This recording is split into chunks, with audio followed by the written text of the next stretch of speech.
Hello and welcome to the Give Me a Whole Yeah podcast. Doing a bit of a weird one tonight because we've got a pay-per-view going head-to-head with SmackDown. I'm also an hour early because we're going to cover the pre-show for once because at least Ring of Honor actually do pre-shows. So basically tonight, I'm not doing SmackDown like I usually do at 1 a.m. I'm going to be covering Ring of Honor Death Before Dishonor, which is starting right now. The pre-show, so we've got Tony Nese and Josh Woods coming out for their first pre-show match. Because I thought these guys actually are doing pre-shows and I put in important matches on there. So I thought the least we can do is start early. And starting early keeps me awake because there's no way I would have got through another hour of sitting on that couch without falling asleep. I had the dogs cuddling me. I had everything going on. I had a blanket around me. It was just so comfy. I've just swallowed an entire can of Monster and now I'm ready to go. And what the hell are they wearing? Are they going to do some aerobics or something? Why are they wearing that? That is a ridiculous outfit. Anyway, so Dom will be covering SmackDown for me tonight while I'm doing this because we didn't want to miss an episode of SmackDown, which is normally my gig, but Dom's going to be doing that tonight. It used to be his gig. While I'm doing this because I think I'm more of a Ring of Honor guy. I'm probably the biggest Ring of Honor guy out of all of the Give Me a Whole Yeah boys, but that's fair enough. Tracy Williams coming out as well. This should be good. There's a lot of talent in that ring. I have no idea why they're wearing those outfits, but there's a lot of talent there. Let's see who we got in. There we go. See, I was going to mess around with the banners and change stuff, but I think Dan's got it looking all right. We could do with that stuff being out in front, but what are you going to do? Okay, you can stay there for now. I don't want to mess with it. So who we got in? Michael's in. Hi, guys. He says, just thought I won't be here tonight. Personal issues, but I'm going to go to AW Collision tomorrow with friends. Hope you all have a great day. Oh, that's awesome, Michael. Let us know how it is. Yeah, thank you for popping in. But if you've got stuff going on, mate, you take care of that. That's what comes first. You're watching wrestling on the internet is always going to be something that's waiting for you when you're ready. So don't you worry. I think Andy Spores might have gone to bed. I sent him the link if he wanted to join us. But again, it's he's got stuff going on. He's probably fallen asleep because he's not read the message. So it is what it is. We might get Dom popping in to say hello to us before SmackDown begins. That'll be pretty cool. But we'll see what happens. So hello to everybody who's in at the moment. Thank you for joining us. We don't know how tonight's going to go really because SmackDown we usually do good numbers. We have plenty of people, the usual suspects, in on a Friday as well. But Ring of Honor's a bit of an unknown quantity. I know we have people who like to join us for SmackDown and for AEW and things like that. But so I don't know if the ROH crowd will be in for the AEW crowd will be in for Ring of Honor with them being sister companies and all. But we'll see. We'll see. So at this moment in time, we've got Tracy Williams up against Josh Woods. I think this is a singles match. We'll have a little look at the card in a moment, but again, I think these two guys are both impervious to a bad match. So I'm happy to see these two guys going at it on a pay-per-view, even if it is just the pre-show. It's not a problem, is it? Again, Andy Spores and I were talking on Wrestling Royalty before, and we're of the view that we miss WWE pre-shows. We miss it when they could get a couple more matches on a card if they took advantage of pre-shows, but they just don't seem to do it currently, where AEW arguably overstuffed them. So it'll be interesting to see. I know Ring of Honor have already announced the card, but it'll be interesting to see how they fit that many matches onto an hour-long pre-show.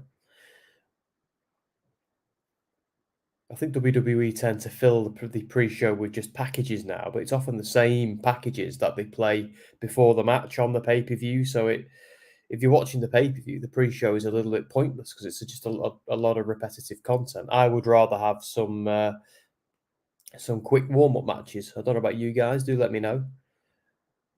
We're starting an hour early, so we haven't got the usual numbers in yet, but that's fair enough. Michael pops in to say hello, which was nice of him. But I am expecting it to be quiet for the first hour while things build up. That's fair enough.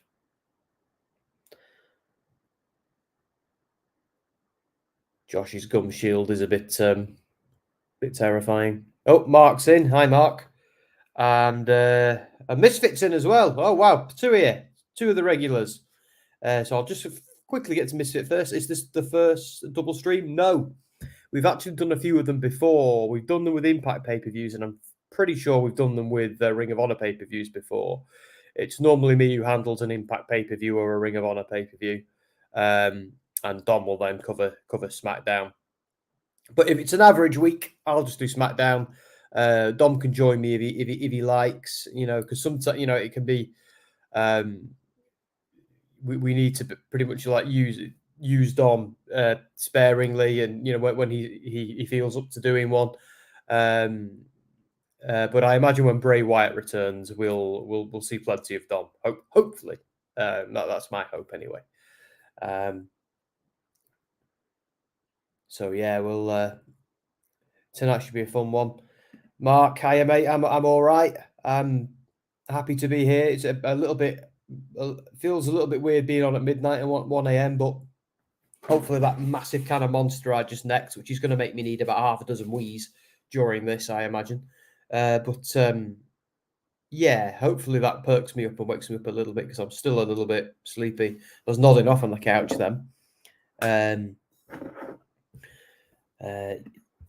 Misfit saying, yeah, I know, mate. Oh, trust me, we will get into that tonight, mate. If you stick around, because it's. I know initially we were going to have Samoa Joe versus Mark Briscoe, weren't we? Going to have Eddie Kingston versus Claudio, so we were basically getting a do-over of Supercard of Honor, which is fine because those were series as opposed to one-off matches, which is cool. So I'm looking, I was looking forward to both of those matches, but I think they've done it. And then they had Mark Briscoe in the main event instead, didn't they? Because Eddie Kingston is in Japan. So, but yeah, and then sadly Mark got injured, didn't he? Which is a shame, really, because it seemed like a good opportunity to, maybe pull the trigger on making Mark the top guy. I love Mark Briscoe. I love seeing him when he comes out. Every time he comes out, though, and I hear that music, I get a bit upset, though. When I think about Jay Briscoe and I get a bit upset. It's is what it is, really. I think we're all, as a community, reeling from that. Here we go. I'll get to that in a minute, Mark. I'll just quickly say hello to this chap, JPW. First time I see you and you give me a whole Usually see a bearded man. Hi, what's your name? I'm Sam. Nice to meet you. I've been doing it for a while now. I've been one of the regular crew for a while. We have quite a few beardy men. To be fair, I'm the guy with the hat and who's clean shaven ish. A bit of Father Clock shadow going on, but yeah. So we have Dom. Norm used to do SmackDown regularly. Dom is still our Lord and Master. Anthony does Dynamite. Dom is which one's Dom? Lots of energy. Lovely office. Lots of cool stuff in the background. Although he's moved house a bunch of times. He's one of our him and I often do SmackDown together and bounce off each other. But at the moment, I usually do SmackDown, but Dom will be doing SmackDown tonight because I'm doing this one.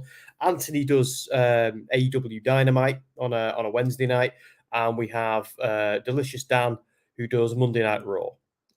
So yeah, if you have a little look at our Twitter, you'll see pictures of all four of us, and on those pictures it'll explain who does what. So that's a good way to figure it out. I think the man I'm talking about is Sam. I'm Sam. So the guy I think you're talking about is Dom. Dom's our usual SmackDown. Well, he was. I'm the SmackDown. It's confusing at the moment because I'm doing this and Dom's doing SmackDown tonight, where usually SmackDown's my gig these days. But yeah, I've been on the crew for blimey. We're approaching a year. We're not quite there, but we're approaching it. I'll just go back up and see some of these.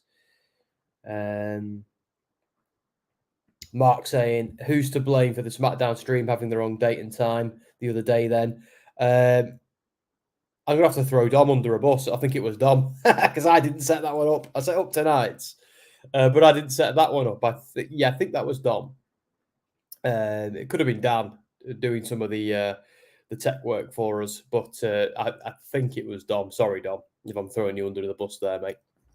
But he did fix it as well because my wife noticed it while we were watching TV in bed. So I quickly ran to the office and I opened the computer to see if I could quickly fix it.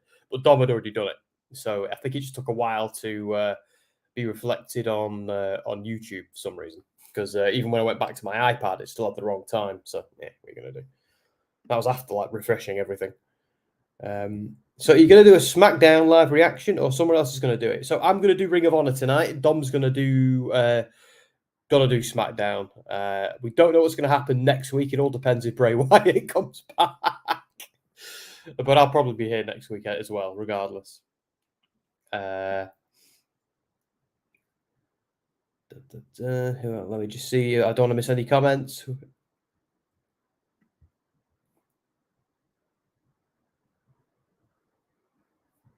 The dude that did Raw last Monday, well, that would have been Dan. We all have names that will have just like one syllable. Sam, Dan, Ant, Dom. It's hard work. Here we go. I'm told SmackDown will be wild. That's all I was told. Interesting. I hope so. In regards to the Bray Wyatt stuff, we figured out that if Bray comes back, it makes sense to be tonight because then they've got a little bit of time to sell a match. If they do it next week, they haven't got much time to breathe. And if they did it, well, they could just do it at the pay-per-view. They could do it whenever they want. But if they were to sell a match, doing it tonight is a good time to do it, is what Dom and I were discussing on the phone earlier today, which seems like yesterday because it was so many hours ago. Yeah, because I had messages to say you were the wrong date and time, boys. Yeah, Mark, I saw your message. We saw your message. I think it was you who alerted me to it, but Dom had already fixed it by the time I saw that. But anyway, we're good. Misfit saying, what happened to the Raw stream? Did he lose internet? Yeah, maybe. I haven't seen it all the way through, so I don't know, but probably. I know mine always cuts out about 3 a.m. Yeah, that'll be, if it's Monday Night Raw, JPW, that'll be Dan, 100%. That'll be Dan, because Dan gets the short straw and does Raw, which means he has to do it for an extra hour. Although Raw's pretty good these days, so it's all good. But yeah, that's Dan. Glasses, lots of Funko Pops behind him. That'll be Dan Hargreaves. And Ant is the very energetic one, Anthony Ant, who does Wednesday, who does AW Dynamite. Okay, so on a Monday night, that'll be Dan. Dom is the guy doing SmackDown tonight. Dan and Dom, the two different guys. Dan did Raw. He's the guy with the curly hair. I'm not sure what Dom's hair looks like at the moment. He changes it quite often. Yeah, Funko Pop. Funko Pop, that's Dan. Dan has got like 3 rooms in his house full of Funko Pops. Like he has a very, very patient girlfriend. Although to be fair, if you see this is my wife's office, the one I'm in. If you actually see my office, it's a very geeky room. The only reason I don't do the streams in my office, rather than my wife's, is just there's better internet down here, just way better internet. Because my office is 2 floors up, and it gets a bit spotty. It's all right if I'm just doing this. Like I do a lot of my interviews with wrestlers and stuff up there, but if I'm doing a live stream, if I'm using like a bit more bandwidth, it just conks out. I can't use it. So here we are. Misfit is saying, if you go to championships and look at the history of the NXT title on 2K23 Universe mode, it lists Uncle Howdy as a one-time NXT champion. Also the same for Raw. Oh, really? Well, that's not true, is it? I mean, like, I know that's true, what you're saying, but he's not held that title, has he? So that's a bit of a weird thing for them to do. But meh. You got WWE 2K, yeah. Although I've not been, you might not know this, JPW, but I'm also a gaming journalist. That's my day job. So a lot of what I play is dictated to by work. I'm not complaining. It's still a cool thing to do. But yeah, I've been so focused on Diablo in recent months now that I haven't played much 2K. Didn't play much. What's the other one? Fight Forever. Haven't played much of that either. You know. But anyway, it's just because the dude that played him proper those titles. Yeah, maybe. That's a Bo Dallas. Well, of course. God, that face, that Miz face that got shared around, that was hilarious. Could you imagine in real life if he took the mask off and looked like that? Do you make videos of 2K? I don't, but Anthony does. Anthony makes videos of 2K. He makes them a Fight Forever, and he puts them up on the channel. So you subscribe to the channel. I think Ant puts a couple of videos up a week. He works really hard on them, actually. And I got quite addicted to them a while ago. I'd love to do something similar with me being a gaming journo as well, but I just haven't got the time. I wish I did. But if I'm not doing this, I'm writing articles for WrestleSphere, which is our part of Soundsphere magazine that Dom and I do, with Andy Spores these days as well. And yeah, if I'm not doing that, I'm writing for Deserto.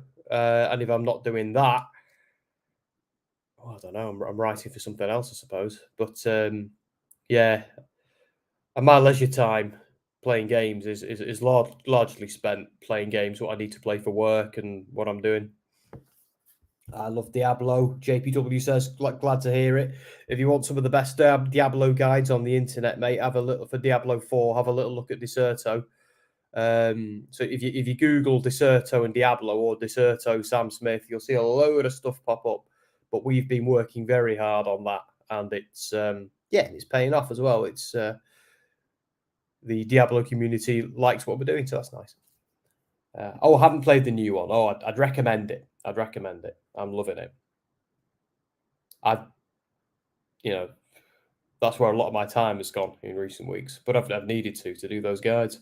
I got so behind on wrestling because of it.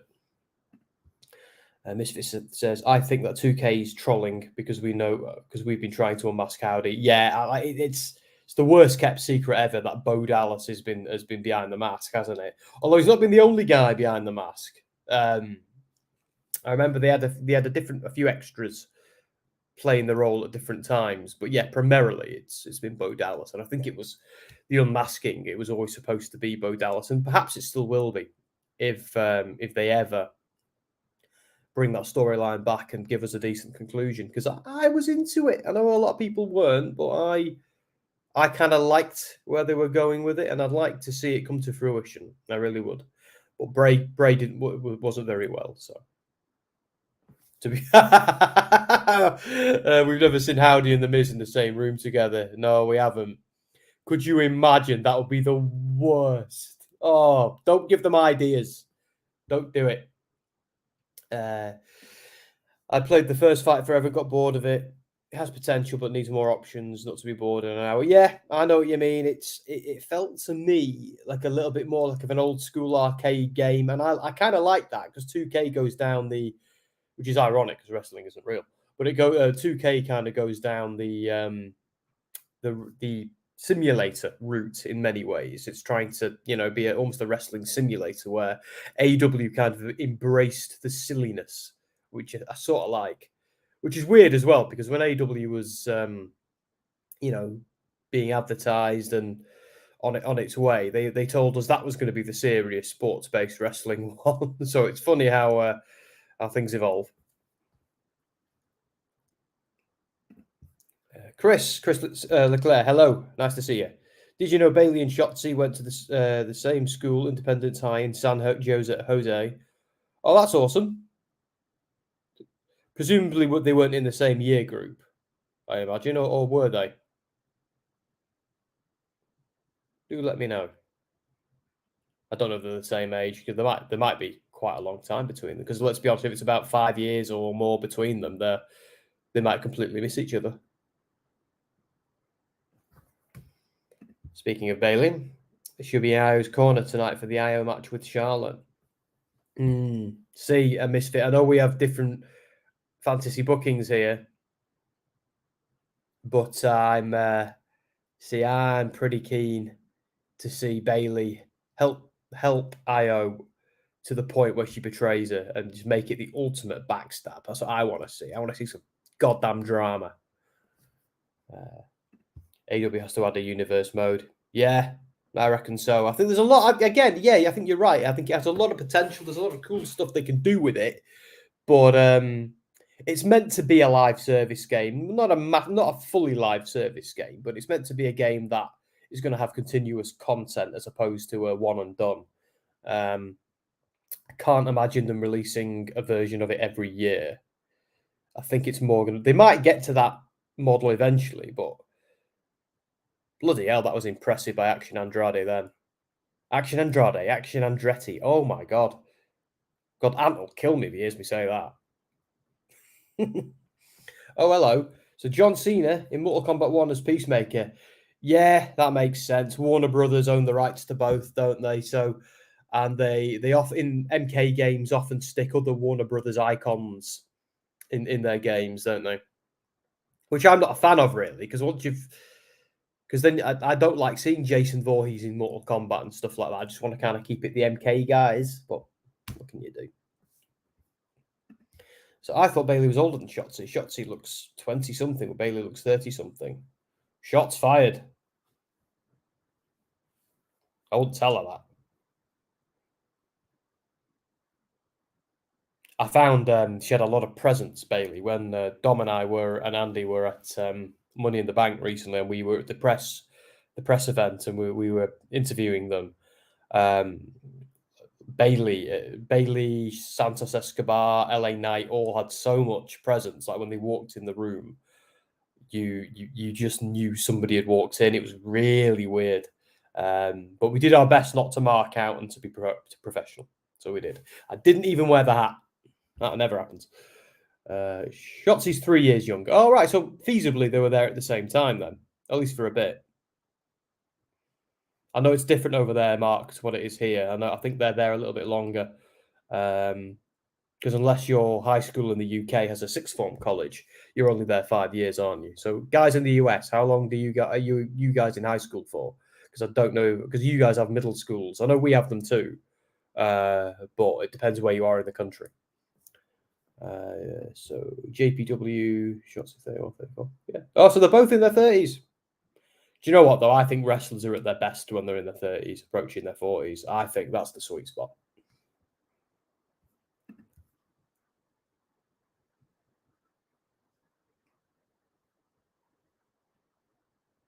Oh, really? Wow, yeah. I thought I saw you at the Money in the Bank press conference, but I doubt you were there. No, we were there. We were there. We went to the press event on the Friday, the junket. We interviewed some of the guys. That was awesome. What did we do then? Then we went back to the hotel, wrote up some other work, which we had to do. Then we went to SmackDown that night and relaxed. Then what did we do? We were there representing WrestleSphere JPW. We were there representing them. I actually had on a WrestleSphere t-shirt, so I was a walking billboard. What did we do then? After SmackDown, we chilled out. Then we didn't do any press stuff at Money in the Bank itself because there wasn't anything really happening.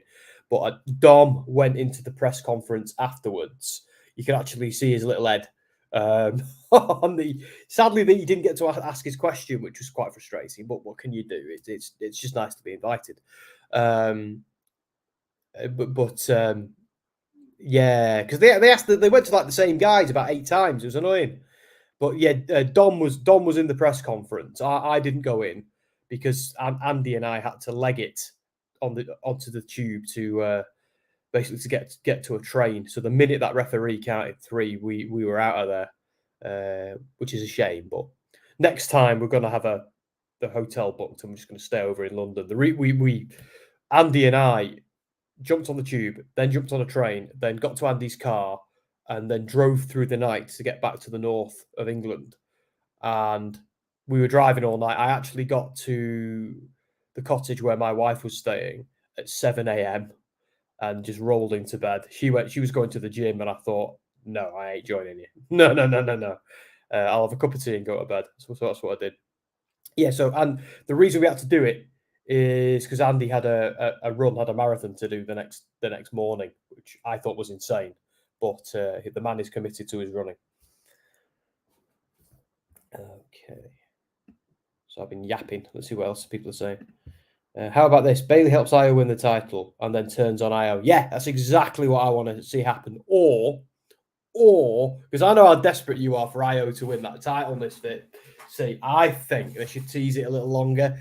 I think she should help her, help her, help her, and help her, but then prevent her from winning the title at that last minute. Like her revenge after being climbed all over at Money in the Bank is to cost Io what Money in the Bank can give. Then they've got a feud because I don't think they need to feud over the title. I love the idea of Io getting the title, although I kind of like the idea of Bailey getting it and not Io, and then Io needing to fight her for it. I kind of like that more, but we'll see. I just want them to fight. I care more about seeing them fight than seeing either of them win the title, personally. I just want to say as well, we had a really good match then between with the Workhorsemen. I'm really looking forward to watching that back because that was awesome. Now we've got Trish Adora versus legit Layla Hirsch. So Layla Hirsch is back, and she's now on the Ring of Honor roster as opposed to the AEW roster, which makes sense, I think. We saw a lot of her during the pandemic era, didn't we? Misfit saying, I'm not going to be happy until Michael Myers is in MK. Yeah, then we can have Michael Myers versus Jason. It'd be wicked. So JPW, who are you representing there? Because we might have clocked you. Twitter is limiting DMs now. I don't DM many people, I don't think, on Twitter. Yeah, then Io costs Bailey the Royal Rumble. Yeah, let's just see them screw with each other.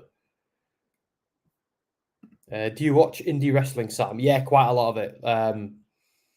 I watch a frightening amount of wrestling, but again, it's part of my job, sort of have to. 10K marathon. A 10K, not a marathon. Oh, same thing. When I got to the gym, dude, I'm glad you're still awake. You can jump on stream if you want, Andy. You can come on if you want. I sent you the link. I thought you were asleep. Let me know if it works. Or if you're happy just lurking in the comments, just do like an Anthony Nalen. They just do that. Yes, JPW, Ella Envy. She currently works for NWA. I believe she was one of the she was a champ not so long ago. I think they lost the belts though, didn't they? But I'm a bit behind on NWA. Trish Adora had a great match with Utami. I'm not going to butcher that name, so I'm just going to call her Utami. Yeah, what I'm trying to think. What indie wrestling do I watch? When I can, I like to watch in the UK stuff, which is Progress and Rev Pro. They're the two big ones here in the UK. Yeah, they're still technically both indies. I know Progress has quite a connection to WWE, and Rev Pro has quite a connection to New Japan. So they're two really good companies to watch. We've also chatted to the owner of Progress a few times. We had a good chat to him in LA actually around WrestleMania weekend. Still hoping to sort something out and interview some of the talent there. That'd be cool. In the US, some of the other promotions I watch. Obviously, look, I watch WWE, everything they put out, AW, everything they put out, everything Impact puts out, Ring of Honor. I like MLW, NWA. I'd like to watch more GCW, but I'm not a massive hardcore wrestling guy. Who else? I like Defy, enjoyed them. I love is it AAW, All American Wrestling? Yeah, I think they're pretty cool. I loved Evolve when Evolve existed before it got bought by WWE and annihilated. It would have been nice if it still existed. Yeah, there's a bunch I like, but it's hard to find the time sometimes. That's all. I never have problems sleeping. Well, you're still awake now. You can jump on if you want. You just let me know. Try Stardom if you want women's wrestling to be treated well. Yeah. See you all soon. Didn't I say that about half an hour ago? Dom, are you hiding in the back end? Do with that what you will. I liked WoW for a bit. Yeah. There's so many, isn't there? It's hard these days because there are so many. There was a time where I watched so much of it. When now I've got to be a little bit more selective with my time. Sadly, that's why I don't get round to a few as much as I'd like. Like I only just watched Blood and Guts, AEW Blood and Guts from this Wednesday tonight because I just haven't got around to it.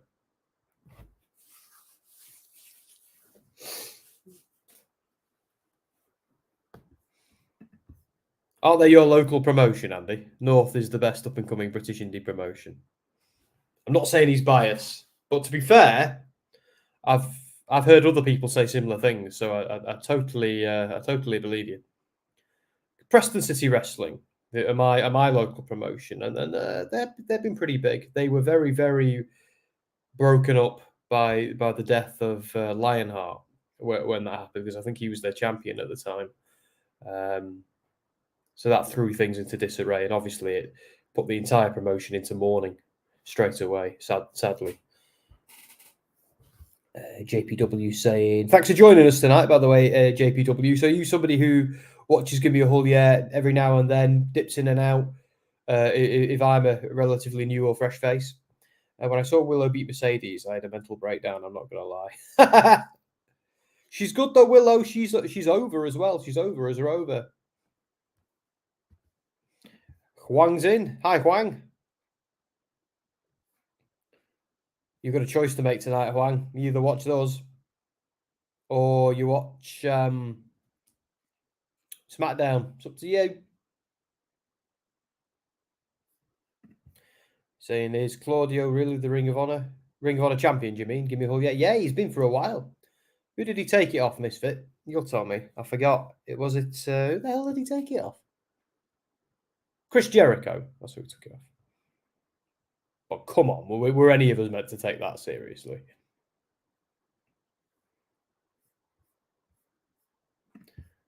Yeah, Lionheart is and will always be ICW's only undefeated world champion. Yeah, look, I think the loss of Lionheart really impacted the UK scene, didn't it? It was also like around the pandemic and around the not Me Too movement, the one wrestling had as well. So yeah, it was a tough time. I never met the guy. I never interviewed him or anything like that, but clearly left a gaping hole in the British industry, which is probably a testament to him. So it's such a shame what happened. Footage from Being the Elite will be in Cody's documentary, and we'll cover it all in for 2018. Yeah, I'm interested to watch that. I'm also pleased to hear that they're all still mates as well. So that's nice, because I was worried that they weren't. So it's nice. Perhaps with them not working together every day, their friendship can be a bit, bit better. Let's be honest, Cody's having a hell of a time in WWE, isn't he? I usually see SmackDown and Raw and give me a hug, yeah. That's why I never see you. Well, I'm the regular SmackDown guy. I have been for quite a bit. I'm not. I'm only not tonight because it makes more sense for me to do Ring of Honor and for Dom to do SmackDown. But SmackDown is either me or Dom doing it, or both of us. And we sometimes, Andy's lurking in the comments. We sometimes have Andy joining us as well.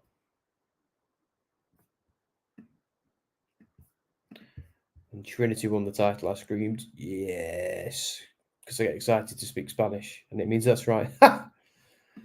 Huang says, I couldn't watch SmackDown tonight because my YouTube TV's not been unlocked. I'm waiting for my brother to unlock YouTube. Fair enough. I remember you saying last week. He beat Jonathan Gresham, lost to Jericho, then won it back from me, I think. Yes, that's right. I was meant to interview Jonathan Gresham a few weeks ago, but I think he was unwell or something came up. But I'll get round to him. Jonathan Gresham, if you see this, I'll interview you.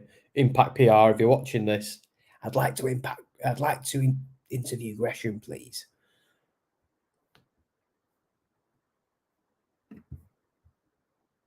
Then I'm so confused how I've never seen you. I don't. I think I've been on the SmackDown streams since I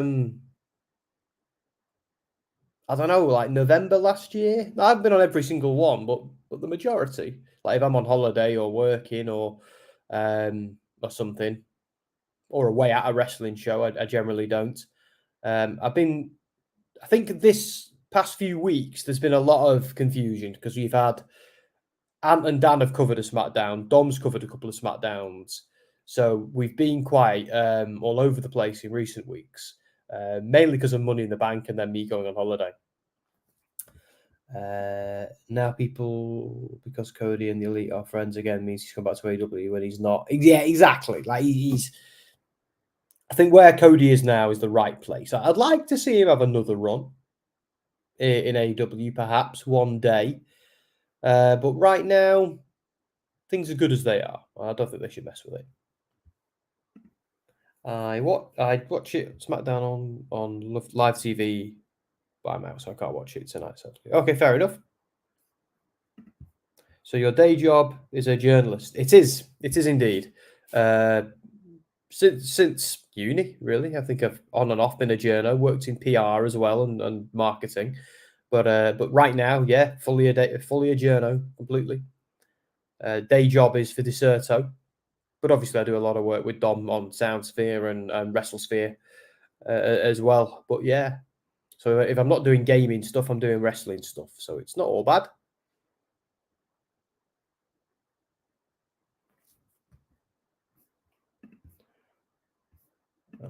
Misfit saying Cody's getting ready to be positioned as the guy, hopefully. Yeah, certainly one of them. Yeah.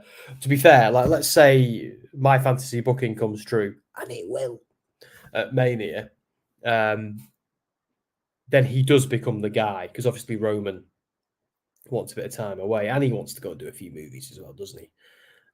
So yeah, it does make sense to have Cody being the guy if he wins the big one. My son is the one that always watches you. He's like, Daddy, you have to watch this channel. It's so good. Awesome. Who's your son, JPW, if you don't mind me asking? It's okay if you don't want to say, especially if he's young. But if you want to say, that'd be good because it might be somebody we regularly see. So it'd be nice to have a shout out. So I did start watching it. Cody Rhodes only goes to WWE. Misfit. No, he knows that one. He's just saying. He's just saying some people want Cody back in AEW. So do you make good money being a journalist, if you don't mind me asking? I do all right. Yeah. I don't have to scrimp or save for anything. I have the life that I want without going into specifics or anything like that. I like my job and I feel like I'm compensated well. But I do more than just have a day job. I have my fingers in a few pies. And that helps with beer money and stuff like that. You know what I mean? Holidays and that type of crap. But obviously, my wife is a nurse, so we have 2 salaries coming in and no kids. So we legit Layla Hirsch is being evil. Oh my lord! I was gonna say we haven't called much of this pre-show yet, have we? We've been still be chatting.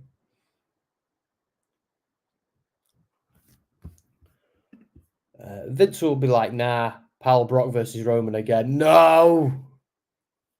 And here's the thing, I actually like Brock versus Roman. I do.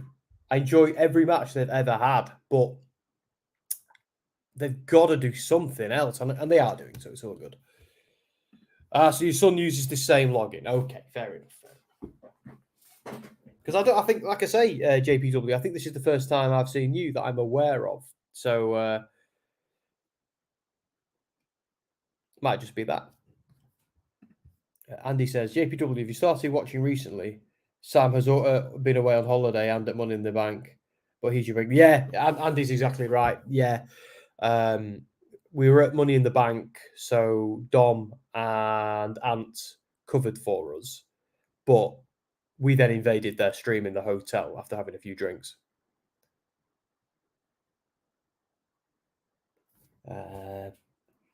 But yeah, then the week after I was on holiday, so yeah, I wasn't there for a while. But yeah, I'm back now. I'm not going anywhere for a bit that I'm aware of. That and Cody also confirmed Fightful that he and the Elite are on good terms. That's what I mean. It's refreshing to hear that. And Huang is asking, do you ever dream of being a journalist in WWE? Give me a call, yeah. Well, I wouldn't want to work for WWE individually, but we sort of are, Huang. Dom and I and Andy, we do, as journalists, we do cover WWE and write about it. You must have heard of me talking about WrestleSphere. WrestleSphere is, we don't just do WWE, we do AW and Impact and everybody else, but we do, as journalists, we do cover WWE. We get invited to their stuff and do all that. So I suppose we already are. Oh, he doesn't chat much. That's probably why. Oh, does he more lurk and enjoy the comments? Fair enough. That's why I can assume IO will be fine after the failed cash in, with Vince old behind lurking around. See, I'm hoping that they'll never fully eliminate the issue of Vince interjecting because he can again.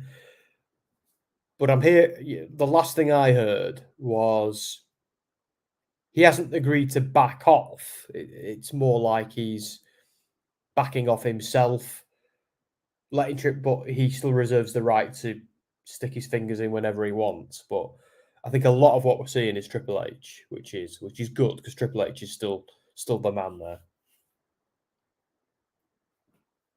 And Mark is a new member. So you joined again, Mark? I thought you already were. I think WrestleMania has mentioned you once or twice while doing his daily news. WrestleMania? Was that going to be WrestleMania or WrestleMania? I'm not familiar with that one. I mean, Eric Young didn't want to work for Vince anymore and said peace out. Well, I kind of get it. Like, I think EY had a few high hopes, didn't he, for his return? If things are to be believed, the whole new Wyatt family thing, or the Wyatt Six, or whatever they were going to call it. Oh, Sassy's in. Hi, Sassy.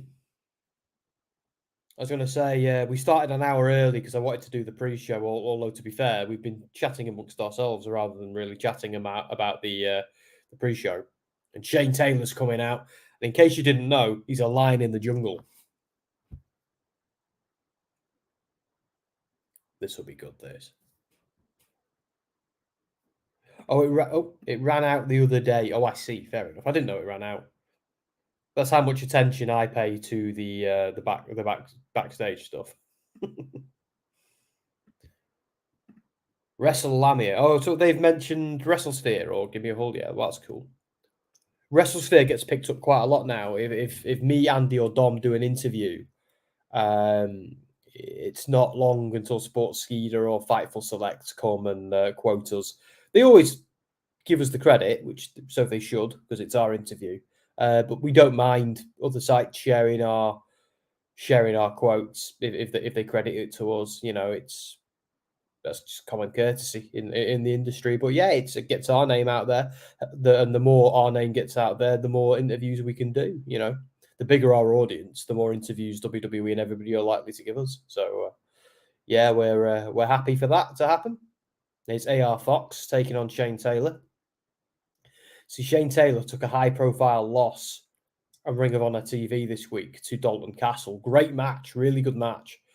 But everybody thought Shane Taylor had it in the bag, so I think Shane is going to flatten Foxy here to get his momentum back.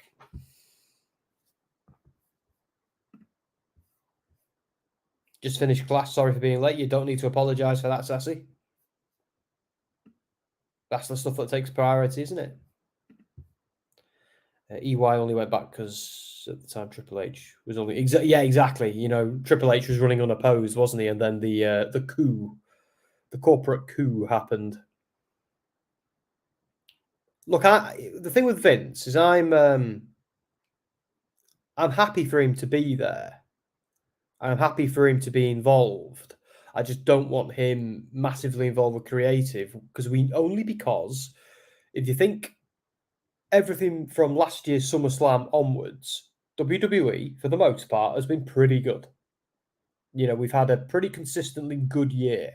Few things haven't been perfect, but it's been a vast improvement on some of the recent years, even before the pandemic era. So, it's just I don't mind him being involved in the big picture stuff because he's got a lot of experience. But when he retired, I'm not going to lie, I was happy. It's a case of thanks for the memories now, Vince. Now, but please, for the love of God, let your son-in-law do it. But I don't know. There's still a lot of love for him out there, but I'm uncomfortable with some of the allegations that are still hanging over him. I don't know if I want him in charge of things while that's going on either. God knows what's happening with that, but I don't know. And good evening to everyone's favourite moderator, Andy says. So I think Andy's going to be a comment lurker tonight, which is fair enough. Are you in bed on your iPad, Andy? That's what I do.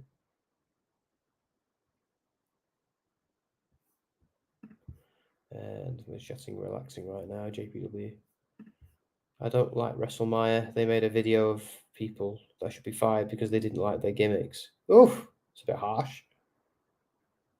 I've never even heard of them, to be fair, but they might not have even heard of us. The only journalist I'm most aware of is Dave Meltzer. Yeah, well, Meltzer's the big one, isn't he? Meltzer's the most high-profile wrestling journalist there is, I imagine. Sean Ross Sapp, maybe a close second. Ariel Hawani, third, maybe. I don't know. There's quite a lot. There's quite a lot of us. Like with WrestleSphere, we run quite a small shop, and we keep that separate from this because on Give Me a Hall, we can speak our minds, we can speak our opinions. We don't have to be fully objective. We can just be fans, really. But on WrestleSphere, we've got to toe the line. So it's nice to have the two outlets. But yeah, we are trying to grow WrestleSphere. That is, we didn't start it for it to stay where it is, and it is growing nicely. So we're getting where we need to get.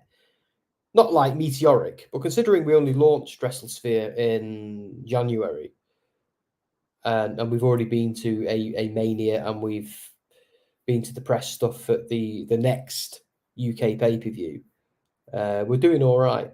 But we were at Clash at the Castle as Soundsphere before WrestleSphere existed. So yeah, we're doing good. A lot of work has gone into it.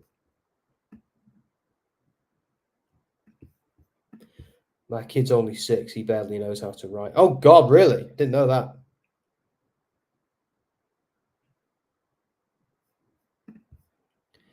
Andrew has been loving your post on Instagram. What's Andy put on Instagram? I have to look. Weird SmackDown booking tonight, Dom versus Butch for the North American title. Yeah, is a bit. The NXT one. Yeah, Butch has been after that one for a while, though. Pete, I'm not calling him Butch. Pete Dunne has been after that title for a while, though, hasn't he? He was after it when he was in NXT. I think it's because he had the UK one, and he likes the idea of having both. I think that's what it was. Who's the man behind Give Me a Hall? Yeah, because it's not me. Is that you, Dom? Big love. That sounds like a Dom Smith, that. Are you lurking, Dom? Saying that, your show begins in 10 minutes, doesn't it? Late night tonight, Dom. I think mine will be later. Although you might want to, after SmackDown, do you want to come on and join me for the final hour? That'd be good. After we go head to head and I annihilate you in the ratings. Mark, I agree. Andy Spore saying he loves Sassy. Oh, of course. The for your Instagram. Oh, is that your running thing, Andy? Feel free to share it here if you want. More eyes on that, the better. I've been trying to share it for you as well. Maybe Butch can go attack Dom like a wild bear to himself. That'd be more awesome. Yeah. Oh, I love the idea of Butch turning into a Pete Dunne turning into a wild bear and attacking Dominic Mysterio. I'd buy that pay-per-view. With the allegations, Vince should be under a rock. I'm not going to argue with that at all, Sassy, because I bloody well would be. WrestleMaya do weird wrestling YouTube videos. Not good, offensive, and bad. Oh, right, well, I might just have to look at them just to see what they do. I don't want to criticize another content creator on my own show. So, because I don't want to start a war, but I've never watched. I might give them a watch and see what I think myself. But I'm way too professional to tell you what I think. I might like it. I don't understand why Dom is on every SmackDown. It didn't take WWE long to say screw the brand split. It never does. I don't get why anybody ever buys into these brand splits ever, or buys into these drafts. It's just bollocks. They do. I'm allowed to say bollocks, aren't I? YouTube. You're not going to shout at me for that one, or send me a nasty email. But it's a very British swear word. It's not one of the big ones, is it?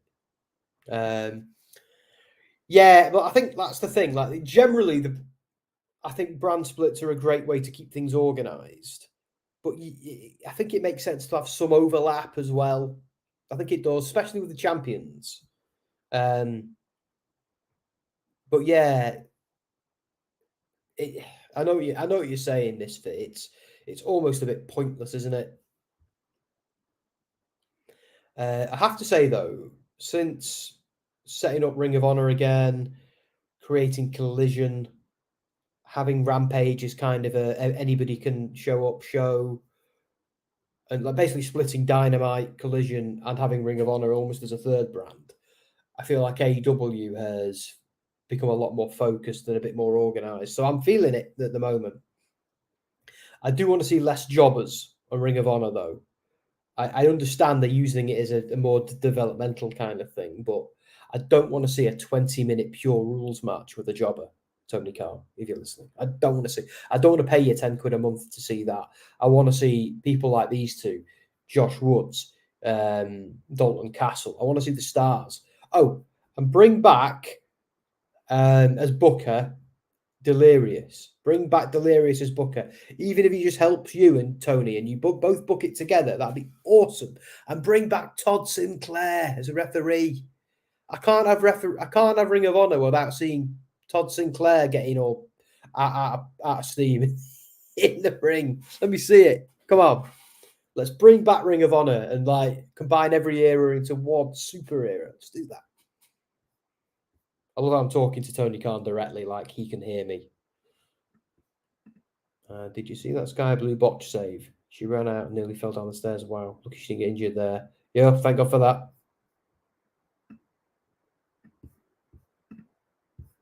So we're having an NXT title match on SmackDown. What's going on? I don't know. They're probably going to do it on NXT because it makes more sense to have the...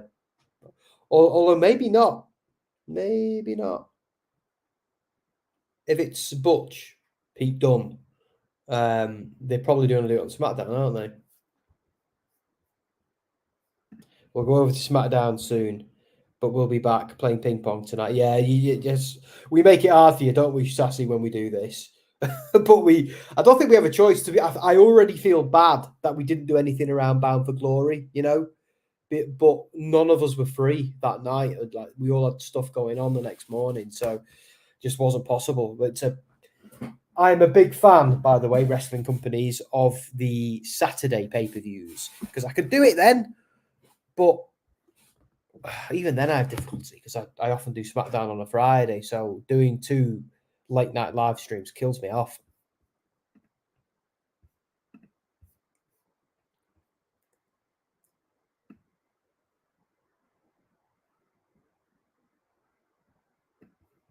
I wish I could be a wrestling journalist, but I wouldn't know where to start, really. I'm happy to tell you what I know, JPW. And you mentioned the chat delay. I think it might just be me being slow getting to comments, to be fair. They don't pop up automatically. I have to select them. I think I'll tell you where I started. I I did a degree in it at uni, but I went to uni a few years later. I at 18, I didn't go to university straight away. I just started working as like a marketing apprentice or something.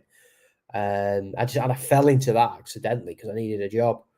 And I had some more IA levels, so I got involved in that. Then a few years later, I did a degree in journalism. Um, Worked for a couple of newspapers and stuff like that. But there was more money to be made in marketing, and back then that's all I cared about. So I did that. I went back to marketing, but with my degree, so I could get more into the higher power of it, as opposed to the the shop floor stuff. Then when I was made redundant, I took the payout and spent some time just kind of relaxing and thinking about what I wanted to do. I realised I've got my degree in journalism sitting around, so go be a journalist. And I'd been writing more and more and more content about video games and wrestling. So I got to the point where I just ended up doing it full time, really. So there you go. It helps to have a career in something connected, not necessarily wrestling, but like connected to journalism, like marketing, business, things like that. But it was the degree was the thing that opened all the doors for me. I'm not gonna lie, it was. It's what I've said to other people, other aspiring journos. I've said the degree is in this day and age, it's not so much trade as it is a profession. So that's at least how I see it. There's a lot of journos who see it the opposite way, but I see it that way. And for me, it was the degree that opened most of the doors. That and that and the experience of putting myself out there. They were the two things. Like I did a lot for free back in the day. Now I do nothing for free.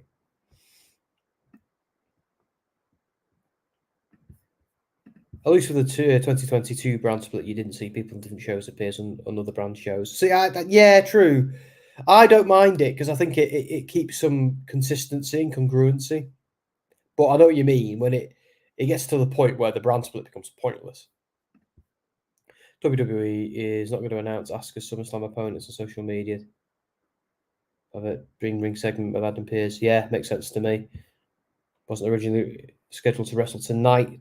The early plans for the show had Io versus Zelina. Flair was then moved into the match. Shocker. If WrestleMania comes to London, are you going to go? I don't think I'm going to have a choice. JPW. I don't think I'm going to have a choice in the matter. But that's not a bad thing. Like we've just done Money in the Bank. Next stop is All In. We're going to try and get press for that. We should be all right. You know, we're a good channel. We should hopefully we're confident, aren't we, boys? We're confident. But yeah, but I promise you now, if I don't go to All In as a journo, I'm going as a fan. I can get drunk as a fan as well. Yay! But yeah, can't do that when you're there as a reporter. And Dom is there sharing the link to WrestleSphere. Wink, wink, nudge, nudge. If anybody wants to go and give that a read, enjoy some of our interviews, which are exclusives, by the way. Like when I say exclusives, I mean like we haven't just rewritten something. Like we've done it, we've sourced that. If you like us on YouTube and Twitter, that'd be greatly appreciated as well. When did you figure out after your journalism degree that wrestling was the one thing to do in journalism in? Oh, I need to put the pay-per-view on there. I think what happened was I started doing a lot of gaming stuff, more and more gaming stuff, because I was working in like food, almost like writing about food. Yeah, I was once a food critic. Would you believe? I could probably do it again if I wanted to, but I'm too busy doing other things these days. Yeah, I started writing about games, a lot about games, and Dom reached out. You know, when I was already an established games journalist, and said, you know, you're a big wrestling fan. Do you want to do some wrestling content for Soundsphere? And that was a few years ago now. It was like a year or so ago. And I started doing more and more writing for Soundsphere, for Dom. And I was kind of pressuring him in the background, saying, "Dude, have you considered, like, we do so much wrestling stuff? Have you considered setting up your, like, a separate platform, like a wrestle sphere, if you will?" And in time, I think, Dom must have thought, maybe there's something in that. And when Dom set it up and created the domain and all of that, got it looking slick, got us an intro. I think that was when I kind of thought, and then I started doing this, and that is when I started doing a lot more of it. I think, but I don't think there was ever a time where I thought I want to go and be a wrestling journo. I am nothing if I'm not a journalist. It's not just a job to me. It's what I am, not who I am. It's what I am. And I think I found a way to make two of my great loves, wrestling and video games, the things I wanted to report on. I think it was a lot of good luck, a lot of hard work, and being passionate about those things helped. I think. Yeah, I hope that answers the question. The other one I've heard of is Chris Van Villa. Yeah, Chris is very good. Although I saw him interviewing Russo the other day, and I was like, "Oh, come on, dude." As far as I know, Bailey is fine. She's just injured. She'll need surgery. That might change. Oh god. I've just realised, guys, I need to buy the pay-per-view, so I'm going to do that now. Got Forbidden Door, Supercard. These are the previous ones I've bought. Let me just quickly buy it. I've got to make sure I'm buying it on mine as well, not on Dom's. Could you imagine? Hi, Dom, choose your fight to buy something. No, I'm not going to do that because he'll kill me. Well, he wouldn't, but it wouldn't be very professional, would it? So, AEW. No, it's Ring of Honor, isn't it? ROH.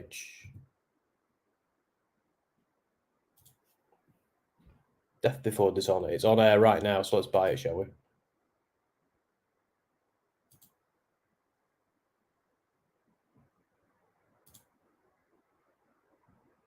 Oh, hang on. I'm going to do it on my phone. Then I can pay for it with my phone contract and not have to walk into the other room. So here we go. Fight TV. Sorry, guys, just bear with me. I should have done this before the show, shouldn't I, really?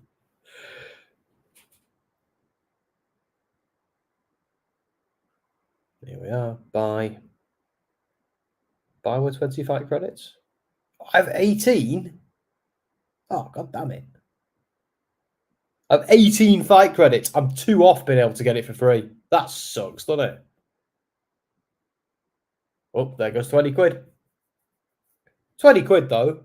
I'd happily pay that for a pay-per-view. You're all set. Thanks, fight. Right, let's close the app.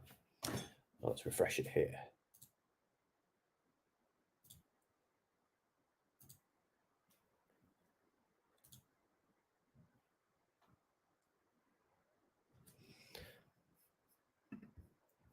I was going to watch the SmackDown live stream, but I'd love hearing about your story since you're a new face for me. Oh well, that's very kind of you to say. It's I think you know everything now. I think I've told you everything there is to say. But yeah, it's nice to. Everybody has their favorite hosts. It's usually Anthony, but or Dan. Dan gets a lot of love because he's so likable. Austin Theory versus Santos Escobar's planned for tonight. Well, that's going to be pretty cool. Sassy's not going to be into it, though. Me and Sassy have this gimmick. She always tells me what she's having for dinner. And it always makes me hungry. It's always better than whatever I've had. Dinner, chicken and cilantro dumplings with ginger, Jack Daniel's soy sauce. I'm not allowed to swear, but I want to because that sounds effing good. Mushy peas in butter sauce. Good God. What did I had? The hell did I have? No, I had sweet, like chicken and sweet corn soup. I had. It was actually quite nice. I'm just going to try and get this pay-per-view working.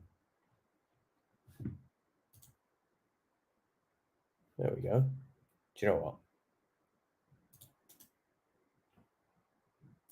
Just talk amongst yourselves, guys, while I do this. light's messing me about.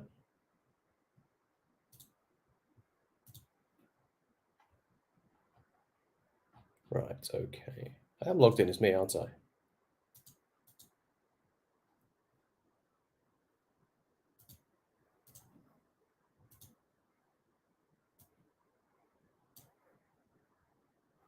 Hmm.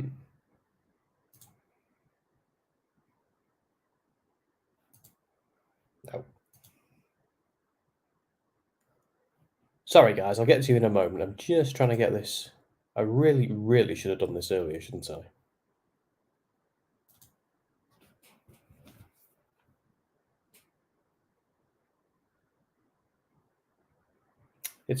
I bought it on my phone. So I think it's just taking a while to recognize it on my computer. Purchase. There you go. Tell me I'm logged in as the right guy. Yeah, I am. Okay, let's try again.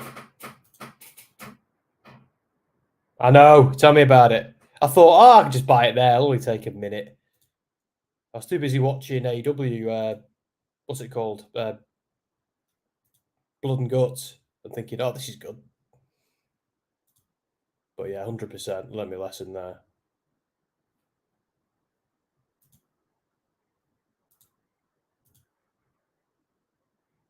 There we go.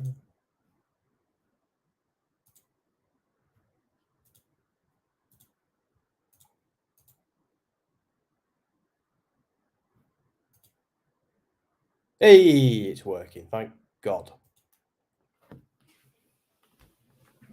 Yes, JPW. Sorry, I'll answer your question now. I'm sorry, I'm busy. I know it's boring watching me fight with the screen. We have two luchadors on screen in glorious 4K. There we go. Lovely. Right. Yeah, Blood and Guts was awesome, Sassy. So good. It was so good. Right, guys, I'm not going to do that again, although you know I am. So there you go. I might get a beer, you know. Shall we turn this into a drunk stream? Here you go, JPW. I'm just going to get to your question. How do you start journalism? So you get a journalism degree. You figure out what you want it to be wrestling. What do you do next? Well, I didn't get a degree. My degree was just in journalism in general.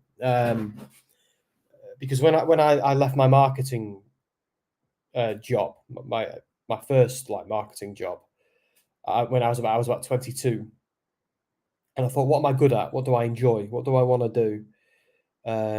How do I get a job that I enjoy and good at, and I'm not gonna hate myself doing 10 years later.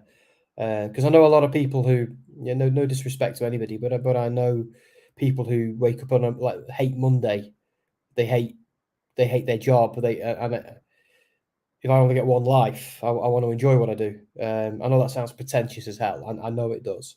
But my mum, for example, she's a teacher. She loves her job. My stepfather's an aeronautical engineer. He loves his job. My wife's a nurse, loves her job. People like Dom love everything about their job. I wanted to be in that club. So I did my degree in journalism, just general journalism, because I knew I was good at writing and I liked writing. I thought if I can just write some different stories about different things every day, I'll enjoy that job and I'll be good at it. So that was the plan. But I started working for newspapers. Once I had my degree, like that degree in journalism and a bit of a background in marketing and copywriting, that meant I could pretty much easily walk into a job in newspapers and doing magazines. I liked the magazine stuff, but I didn't really like the newspaper stuff. It was all very frantic and very hectic. And the future of written journalism is online, I suppose, not print. So I just started doing a lot of freelance stuff online, mostly about video games and about food and things like that. Just things I enjoyed doing and liked doing, like freelance stuff that I was just doing for extra money while working in marketing. And with my degree, I was able to use that to, rather than be a marketing like a executive, I could. I eventually rose to being a marketing director, and that gave me a lot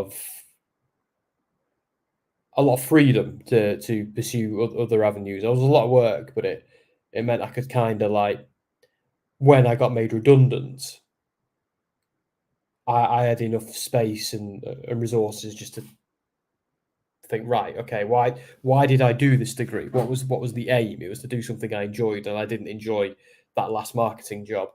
So I went fully freelance and just started writing for food magazines to pay the bills, although I did like it, and video game stuff just for a bit of fun and for a bit of extra money. And eventually, I just moved into the video gaming stuff full time. And after that, I was able to, like through Dom, just did a bit more wrestling journalism, and now it's like my day job is still a video game journalist, and it probably will be for a very long time. Or at least I hope it will be. But I'm not gonna lie, I've got the bug for writing about wrestling. Since going to Mania and doing Money in the Bank and Clash at the Castle, and this like every week, it's really stoked my passion for that. So again, I hope that answers the question. I'll do my best.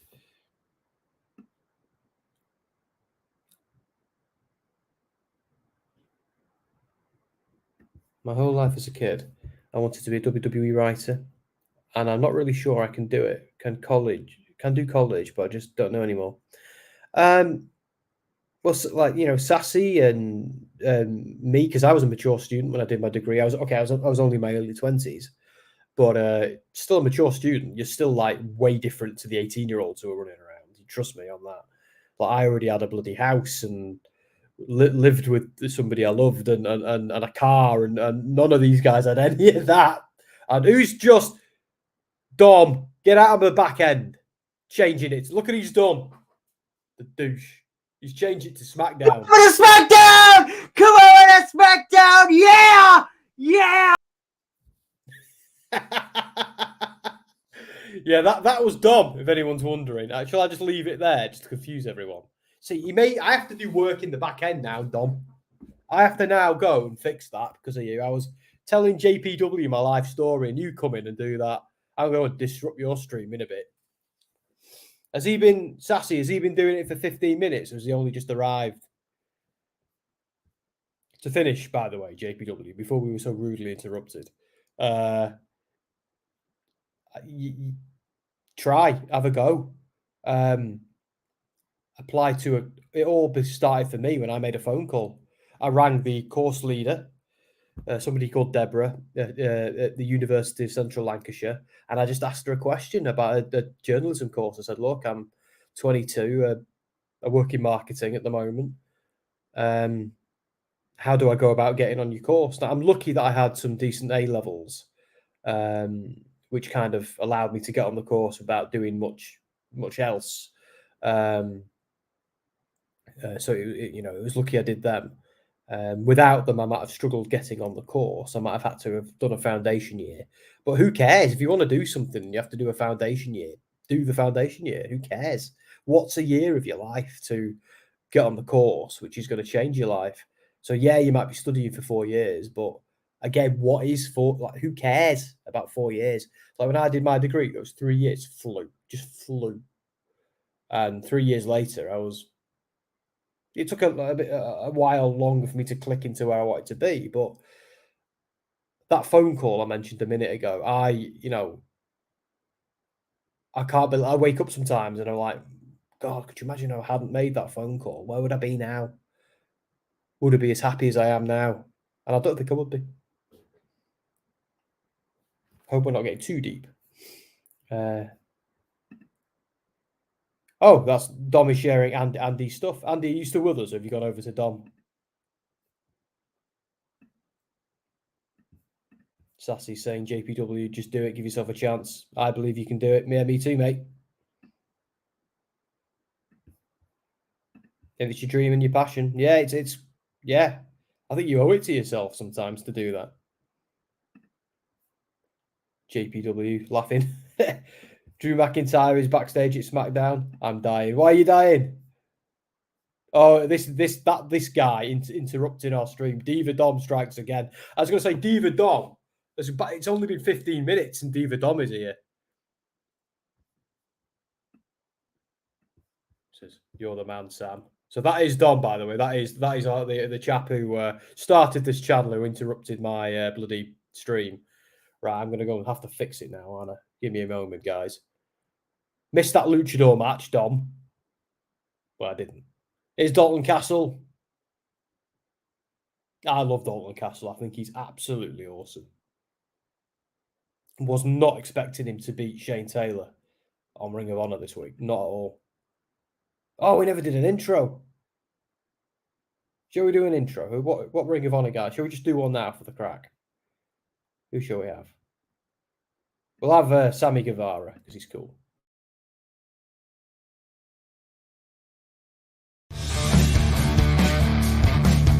Hello, welcome, and give me a hell yeah. Give me a whole yeah. Give me a whole yeah. From the Spanish god, Sammy Guevara. Cheers to everyone watching in Yorkshire and beyond. I hope you guys have a great day from the Spanish god. Shout out to Dom, shout out to Anthony. You guys are smart because you're fans of me.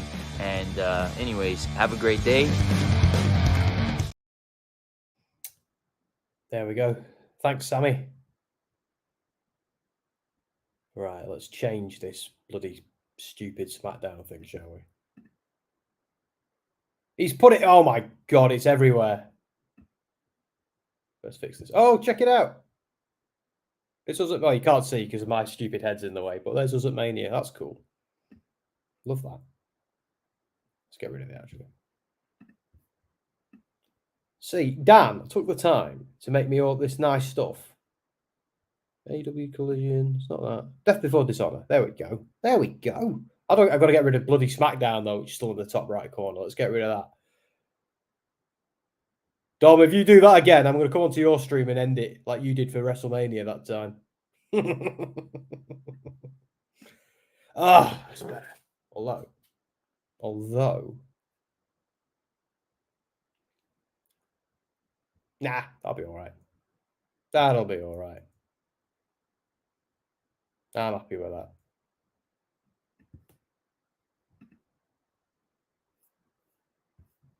I like the colour as well, actually. It's all red and cool now.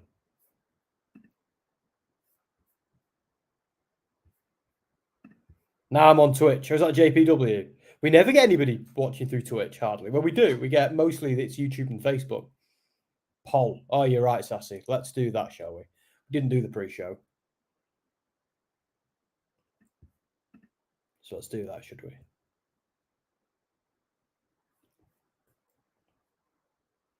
So banners. We have Dalton Castle.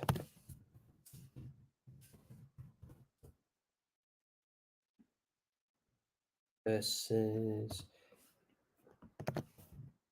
Samoa Joe.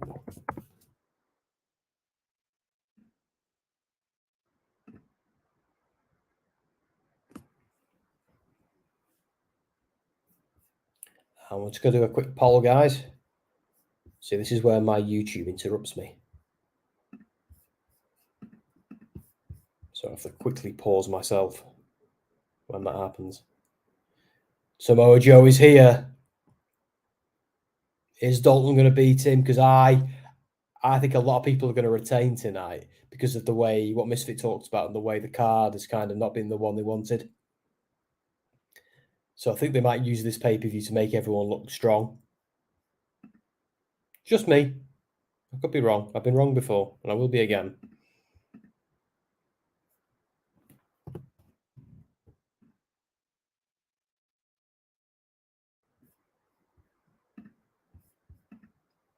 There we go. Right, let's do a poll, shall we? So start a poll. So who wins? Samoa Joe or Dalton Castle? I think Joe is probably the favourite.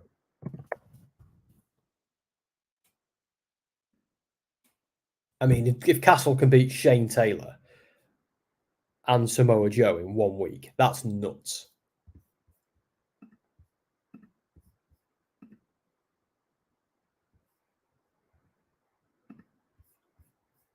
Let's just catch up on some of the comments. Sorry if I missed a few guys. I heard a TV babyface Latino champ is being considered heavily for WWE. Oh, Roosh. Is it Roosh? I don't know. But actually, Dan, he's always getting so much love. And you getting 3 people, I can't.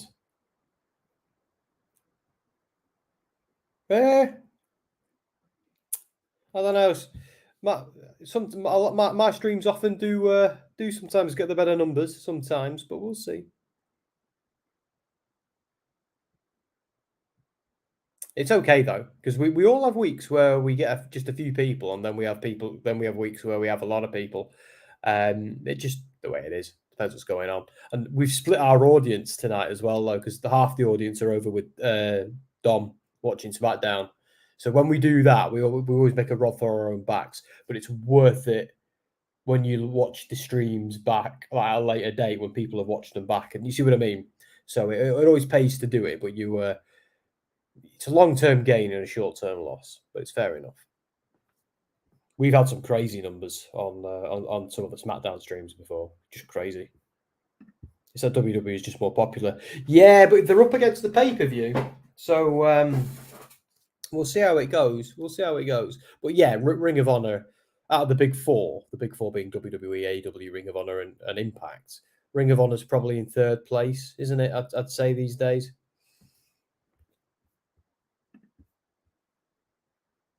Would you believe if I told you some people think that Gunther's title run has no storylines? Yeah, I agree with you, Misfit. I'd say my advice, mate, is spend less time on Twitter, because you spend less time on Twitter, you'll see less idiots. So that's just my advice. Like, they're going to be out there, and you can't change them one idiot at a time. It's easy just to do you. Trust me on that. Oh, so I see JPW. So you're over on Dom, and you're on me on this one. I see. That's why you're on Twitch. It makes sense. Well, now I got to go to YT again to answer the poll. Oh, YouTube, of course.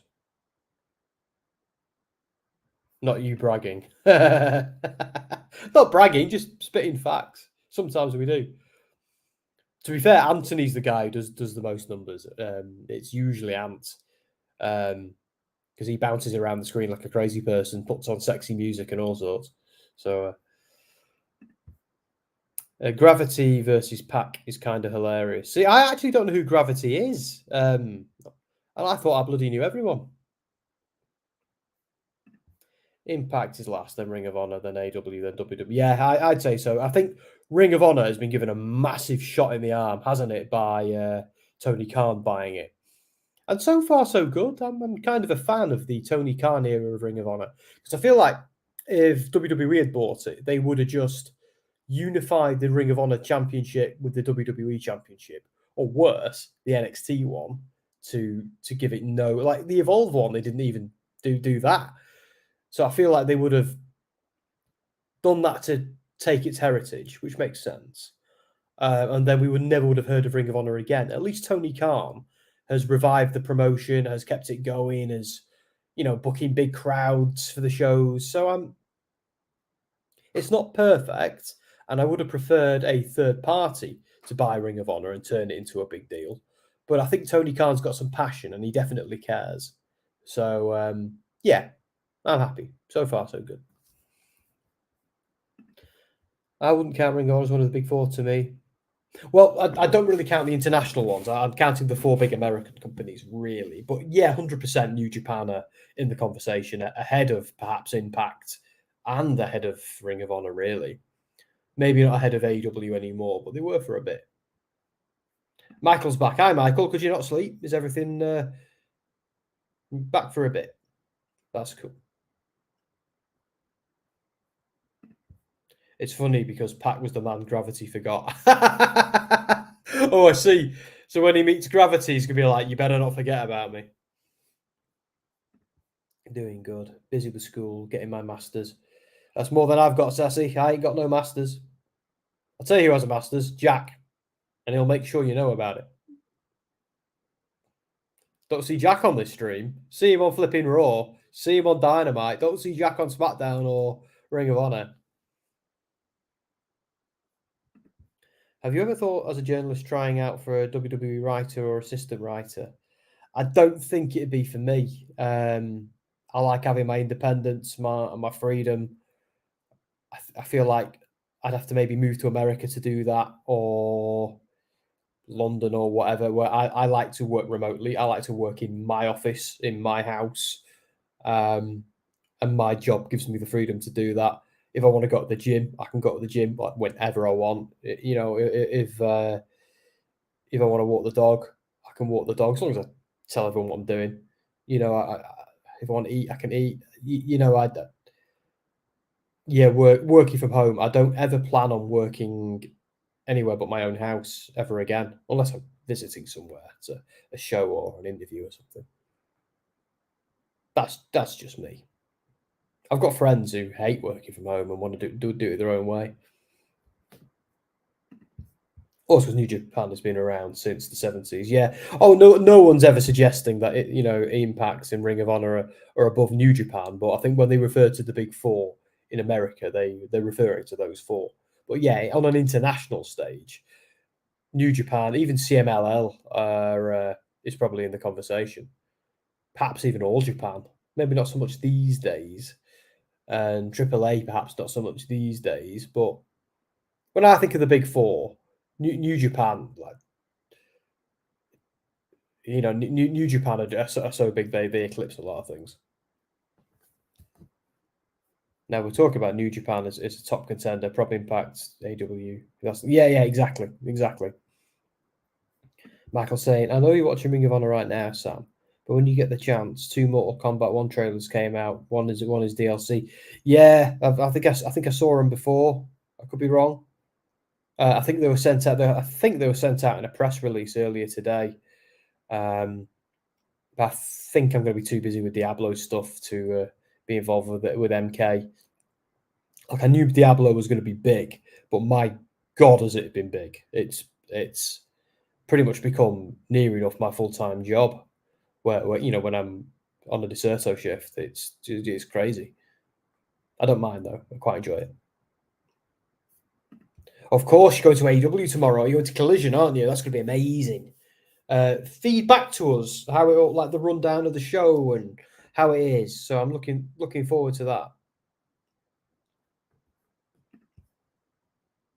We have to include GCW in the mix of an international promotion. See, GCW are definitely growing, but and it might even be difficult to still consider them an indie at this point because they've got a couple of TV deals and stuff. Because as far as I'm concerned, if you've got a TV deal, you're not an indie. That if you like Ring of Honor, AEW, Impact, they're not indies. They are national, dare I say, international promotions. But I don't know if GCW is up there with the Big Four or New Japan. Yeah, I think it's got ways to go because it's a very niche product as well. With a lot of it being hardcore wrestling, the people who like it, but they'll struggle to break the mainstream and convert the non-wrestling fan into a wrestling fan in the way that like AEW, like you can be flicking through the channels and come across WWE and AEW, and it can suck you in that way. GCW, someone's got to tell you about it. You've got to go looking for it. So I have a mixed relationship with GCW. They're certainly growing though. Like bloody hell, they put on a lot of shows, and I'm a bit devastated that I didn't get to see a GCW show when we were in LA because there were so many of them. Like, I'd love to do Effie's Big Gay Brunch or Bloodsport or Joey Janela's Spring Break. One of the shows that goes on at Mania. I'd love to do one of them. The Effie show always looks hilarious, so I'd love to do that.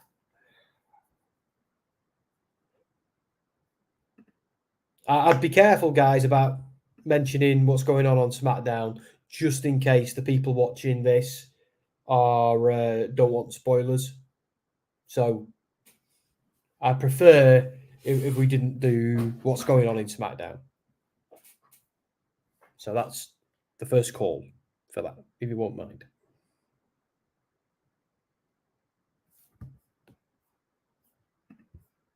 Who's the top company in the Indies right now? GCW have got to be a contender, haven't they?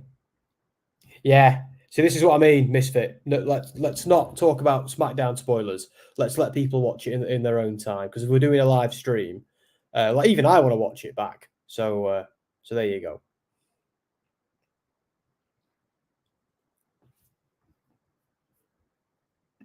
Okay.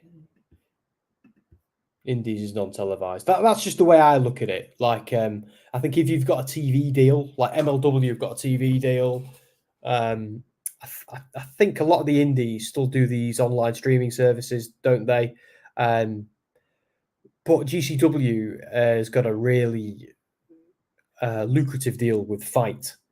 So I know Fight isn't technically a TV show; it's more of it's a streaming service. But being on Fight is a big deal, I'd say, because everybody was on Pivot Share before the pandemic, and that just died a death with everybody now doing Fight.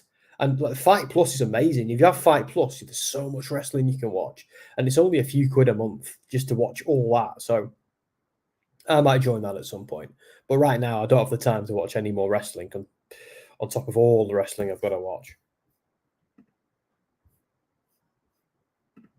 Yeah, it's huge to wrestling fans. I think if you were to walk up to somebody in a shopping mall and say, "Hi, have you heard of GCW?" They'd go, "What?" That's the thing. That's what I mean. Where if you were to say, I think a lot of people would say, "What about AEW or New Japan?" I think the average person in the street has only really heard of WWE, unless they know a wrestling fan and they're a little bit more plugged in. But I'm seeing AEW break down a lot of barriers and become a bit more well known. The game has certainly helped, because a lot of gamers will play it and have eyes on it. Oh, Hey man. Oh, hello. You're How's it going? you're not here to disrupt this time, are you? No, I'm not. I'm just here to say hi. How you doing? Oh, Are you good. enjoying Okay. it? Yeah, good so far. I've had to say to people, no SmackDown spoilers though, just in case they want to watch it afterwards. Well. I mean, I think I've just had a couple of people in who are like, oh, you know, in fact, because I'm still on my stream, so I could tell you. Yeah, I feel bad because I may have spoiled it for JPW on Twitch. I know he's not happy. He's not happy. Well, yeah, but you come onto a SmackDown stream, you know. Oh no! If you come onto the stream, it's going to happen. Sorry. Yeah. I feel like yeah. Anyway, I'll catch you soon. Well done, and yeah, see you in a bit. Are you going to come onto this one after SmackDown's finished? Yeah, I'll pop on for a bit. Because you'll be done before me, I think, won't you? Yeah, I'll pop on for a bit. Okay then. See you soon, man. See you soon. Have fun. See, I was going to invade his stream, but I don't need to now, do I? It'd be hilarious if Punk costs Joe the match. I'd probably enjoy that. Although I don't know if I prefer the idea of just Punk coming out, sitting on commentary and psyching him out, and Joe having a definitive win.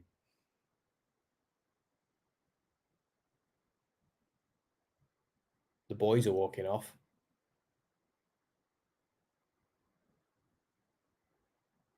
Oh, you don't need to do that, Samoa Joe. Low blowed him. Now he's got him in the coquina clutch. And this might be all she wrote. Because the best way of getting out of that move is don't get in it.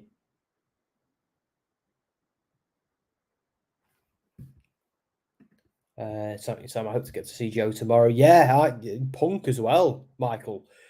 Do let us know what it's like being in the building for Punk if he comes out, because he probably will. It's his show. In many ways, they've created that brand for him. So I'll be interested to see what the ratio is of boos and cheers. You know what I mean? Because it's a weird one with Punk, isn't it? Oh, Samoa Joe has got, I nearly called him Malcolm Bivens then. God. Stokely Hathaway, which is a much better name. Under his thumb, doesn't he? For now. We can't talk about the indies without talk about Revolution Pro Wrestling. Yeah, so me, Andy, and Dom are thinking of going to a Rev Pro show, because there's one the night before All In, and we're already in London that night. Like, we're already making the journey to London and staying in a hotel that night. So we're thinking, if we're at a loose end, why don't we go and see that Rev Pro show? Which is probably what we're going to do. I'm excited about that. Because our original plan was just probably sit in a pub and get drunk. So why don't we sit at Rev Pro and get drunk? Although it also gives us the opportunity to see if we want to do some press as well. So that'd be cool. Be right back. Going to shower real quick. Fair enough, mate. You do you. 20 to 2 in the morning here. Oh, I feel for a cup of tea at one point. I won't have Wi-Fi, but once I get home, I'll let you know all about it when I get home. We want to be the middle of the night, mate, but when you're there, so you don't have to worry about us picking it up. I'll be fast asleep tomorrow night. On the Saturday after a stream, I'm always exhausted. I always lie in. Dogs come and cuddle me. Cats come and cuddle me. I eventually move, shower, get dressed, walk the dogs, go to the gym, and then tomorrow I'm meeting my friend in the pub from early afternoon. And I'm going to have an afternoon in the pub. It's going to be ace. I can't wait. But I'll be asleep by probably by 10 p.m. tomorrow, if not earlier. Especially if I had about 8 pints. God. I forget it's 2 different time zones. Yeah, lots of people do. It happens a lot. Here we go. Best friends are coming out. Oh, is he doing the Trent question mark thing? It's so lame. I'm sorry, but it is. Who's it for? Do you know what? I've never been a fan of Chucky T and Trent Beretta. I don't know what it is. I've never been a fan of them. I don't think either of them are bad. They just don't do it for me, you know? I sometimes think that about the Young Bucks, though. I think they were amazing in Blood and Guts. So I love the Kingdom, though. I'm massively into the Kingdom. I like their style.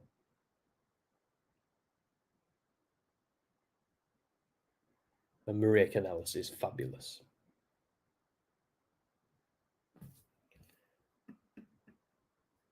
Looking forward to this match. Yeah, I like the Kingdom. I think the Kingdom are so quintessentially Ring of Honor. Saying that, so are Best Friends. I think they're more suited to Ring of Honor than they're suited to AEW. I think they're lost in the shuffle on AEW, Best Friends. Like, every time they do the hug thing and Excalibur goes, got to give the people what they want. I'm one of the people, and I don't want it. Best Friends are mid, in my opinion. That's the word, isn't it, Michael? That's the word, mid. Yeah. Who won, Joe or Dalton? Joe won. Although he cheated. He kicked Dalton in the balls and then locked him in a coquina clutch. And once you're in that, you're gone. Here comes Aussie Open. See, I sound like I'm complaining a lot now, but I love tag team matches, but I hate 4-way tag matches because they just break kayfabe. Like, the whole idea of tagging out to another team is just completely nonsensical. You know what I mean? It just doesn't work. Like, it just breaks buying in for me. I'm sure they're going to do some good stuff. And like, there's a lot of talented people in this ring, but I include Best Friends in that. But I feel like Impact and AEW and Ring of Honor are the main do this. I think WWE are aware that they kayfabe break these matches, so they don't tend to do many of them, and I appreciate that. Martin says, here is the legend himself. Hi, mate. Hi, Martin. You all right? You must be talking about Pentagon. Or Penta El Zero Miedo, as he calls himself in the Tony Khan verse. Ring of Honor has a great tag team division. It really, really does. AEW's is good as well. I just often feels like something's missing. You know? Don't know what it is. But sometimes I feel like that about WWE's a lot as well. So I am much more of a fan of singles matches and singles titles than I am of tag team wrestling. I think that's just my taste. Depends on the teams. Like I think Pentagon on his own is really charismatic and is a really cool performer, cool wrestler. But then again, like Ray Phoenix, some of the stuff that man can do is just insane. He's just amazing. But I prefer both of them as single stars more than I prefer them as a tag team. Isn't it weird? Like Pentagon when he was Pentagon Dark, or when he was up against Kenny Omega. Like when the first All In happened and it was Pentagon versus Kenny Omega, I was so into that match. It was awesome. Without spoiling SmackDown, I'm going to say it's worth watching. You can tell me, guys, if Bray Wyatt comes back. I missed the inspiration. They retired too soon. Are they both gone forever? Like I know they're both pregnant currently, but that doesn't mean they can't come back one day. Perhaps we'll see. They were never brilliant in the ring, were they? They were cracking personalities. They were really fun in WWE.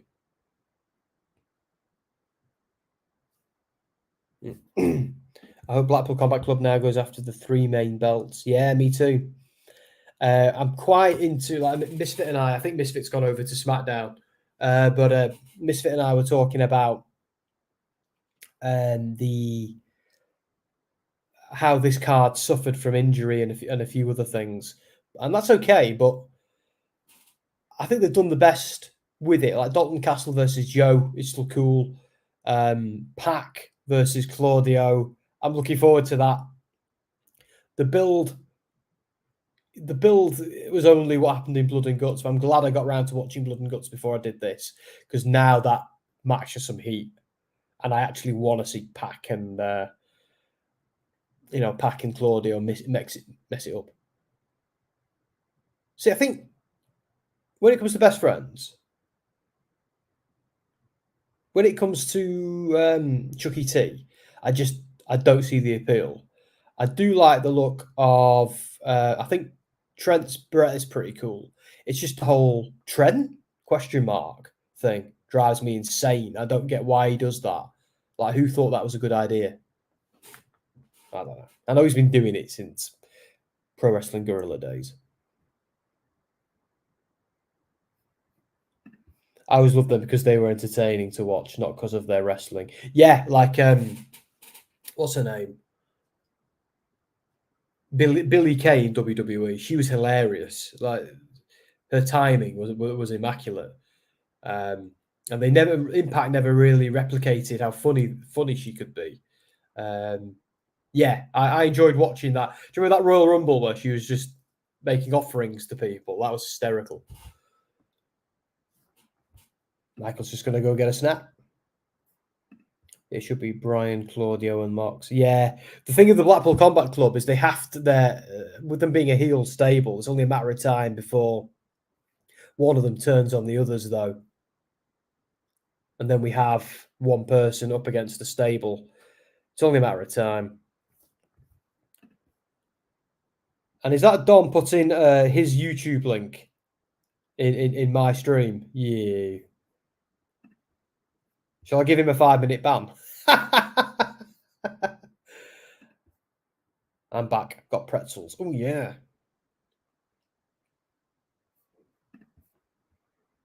I love that when she was just looking for tag teams and she teamed with the Riot Squad back in quarantine era and cost them every match. Yeah, it was just really funny. Her timing was perfect. I feel like the Lacey Payton tag team had potential. Was it just me? Is that Lacey Evans? Because I'm not going to lie to you. Anything Lacey Evans does, I just yawn and switch off. For various reasons.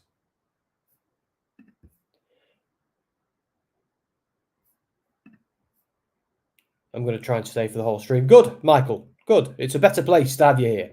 So that's good. And I need every viewer I can get because I don't know how many he's got over there, but it's probably about 50 by now.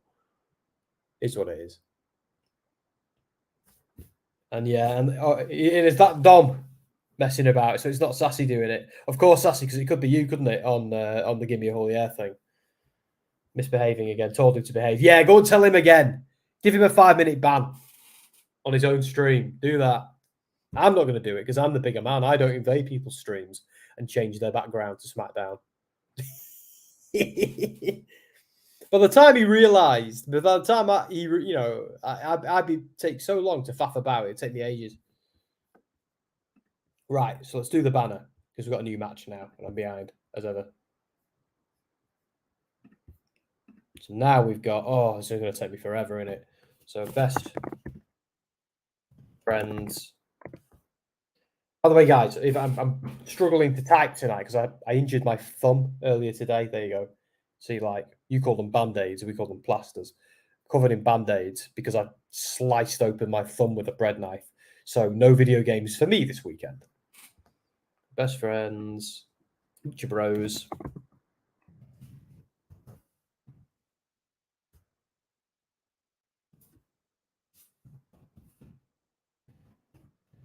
Aussie Open. This is the other team. Oh, the Kingdom, of course. OGK.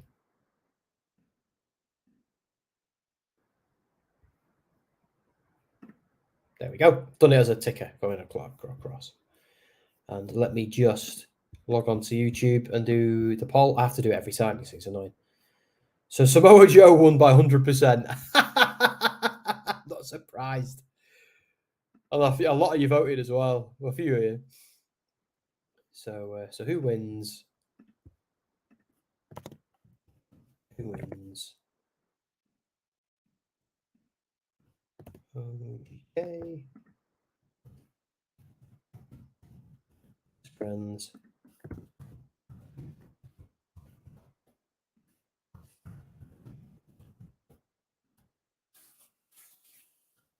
Boom, we have a poll. Let me know.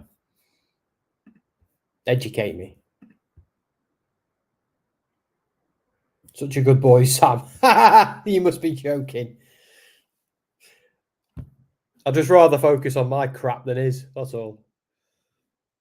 And I know if I do that, it'll escalate, and it'll escalate to the point where we're turning each other's streams off or something stupid like that. So I'm not doing it.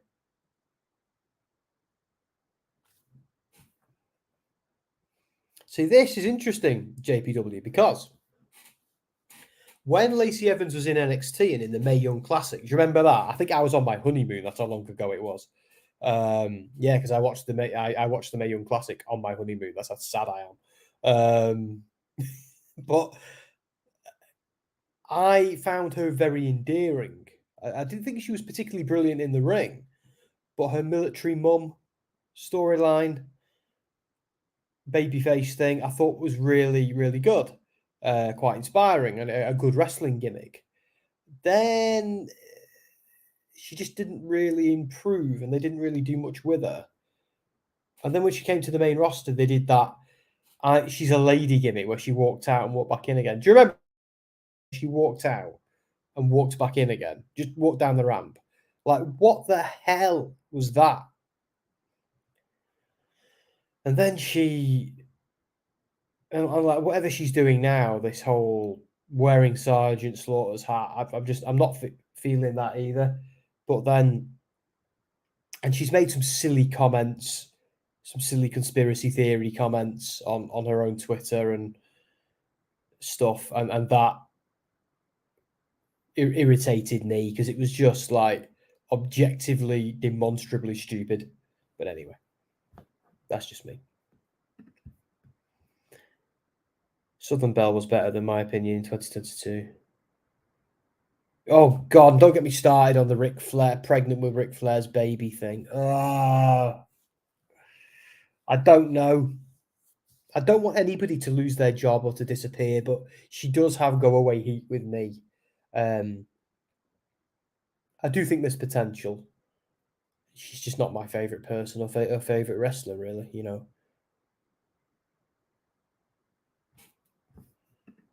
I won't go into any more detail about her, but yeah, if they can get something good out of Lacey, then cool. Ugh, that Ric Flair thing was horrible. I know, it was destined to fail. Like, whoever even pitched it what are you going to do?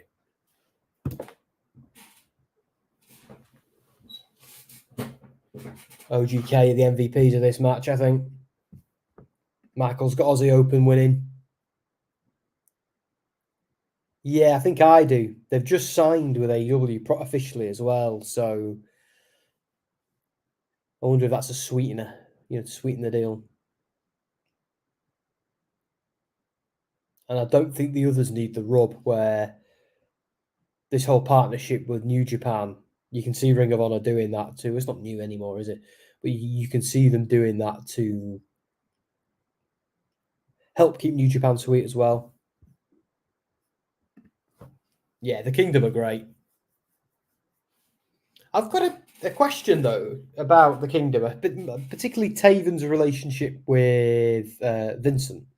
Because if you remember, Vincent was a member of the Kingdom before Bennett came back. And they had another guy, didn't they, called TK something.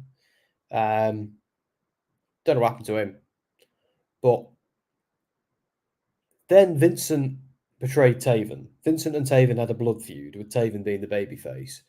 They had a pretty good cinematic match. And then they were like mates again in Impact. Now, I know Impact is a different promotion. And they don't have to honour the New Japan... the Ring of Honor storylines. But the whole idea was, at first, it was a Ring of Honor invasion. So, I don't know, some comment of like, oh, they're on the same page again would have been nice. But then they've come back to Ring of Honor, and they haven't fought or done anything like that because Taven's a heel again. But they've kept them away from each other, almost respecting that the beef happened. So it'd be cool if they addressed the Honor No More thing. Although Honor No More is no more because Ring of Honor is no longer no more because Ring of Honor exists properly again. Did you follow that? Hot take. Lucha Brothers are the best tag teams in AW right now. Yeah, 100%. I think both are amazing. How does Phoenix do what he does? I think insane natural talent and years of practice, I imagine. But yeah, like the guy is just not human, is he? Who else is impressing me at the moment? Action Andretti is incredibly impressive. The lad who broke his leg or popped his ankle out at Supercard of Honor, one of the members of Top Flight, Darry, I think is it which one of the Martin boys? They're insane as well, like insanely good. But I get funny with the flippy stuff because too much flippy stuff just it's not impressive when there's too much, you know? But there's definitely something in that.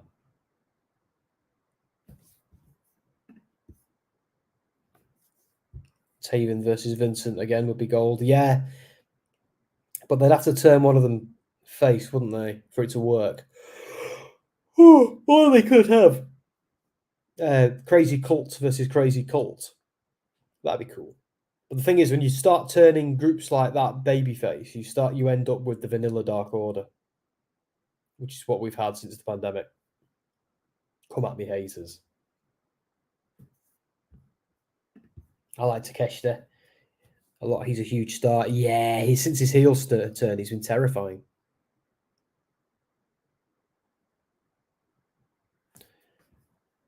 CM Punk doesn't need a match with MJF, in my opinion. See, I like the idea of MJF turning heel and almost becoming some kind of tutor or benefactor for MJF, committed to keeping his title reign going as long as possible to screw with the company. I think that's got CM Punk written all over it. But does he want to be I think he wants to be a face, though, doesn't he? This is why I'm curious, Michael, when you're at the show tomorrow, to see how natural how the crowd responds to him. And is Maria Kanellis trying to... Oh, no, she wants a hug.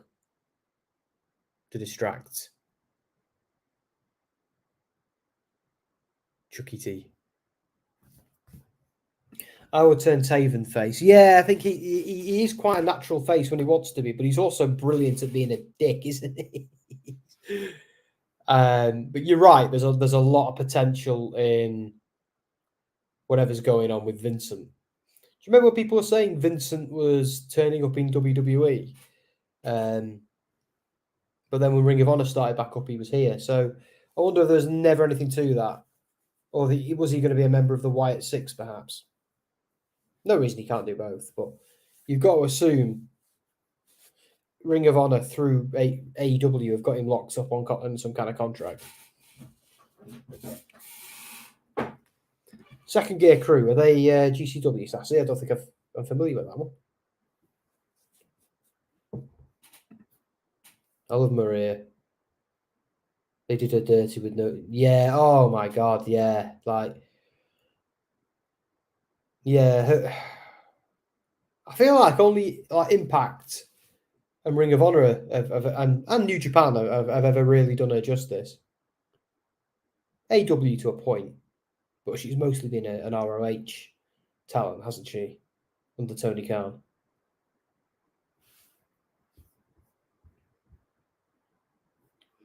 The only title Maria got was the 24/7 title. Yeah, I've mind bleach for the 24-hour title. 24/7 title, whatever the hell they called it. I hope MJF is there tomorrow with Adam Cole. See, I don't know if he will, because I think they are keeping Adam Cole and MJF on Dynamite. It's like a Dynamite attraction. It'd be cool if they are, though. I hope they're there for you. But I think they're keeping those two on Dynamite. Again, I could be wrong. I've been wrong before, and I will be again.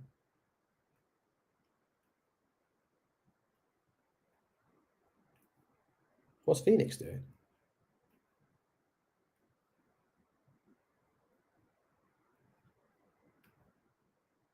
Chuck T just randomly kicking Phoenix, which is talking to the referee.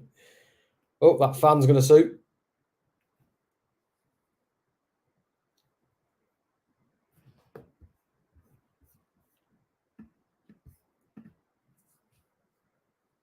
It's been a good match. I think they've done well to do this match without the silliness of a four-way tag, you know?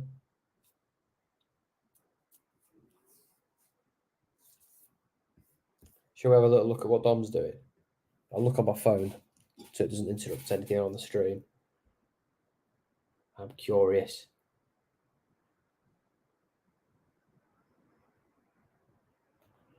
Let's have a look.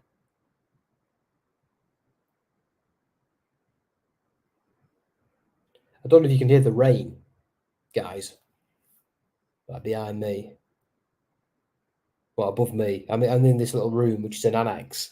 So it's when the rain comes down hard like it is, you can hear it everywhere. Aussie Open have won.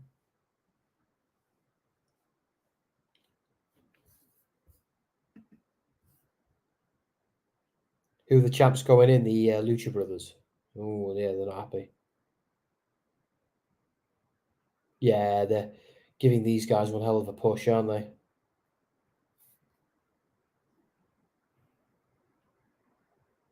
And YouTube's giving me 1 million ads.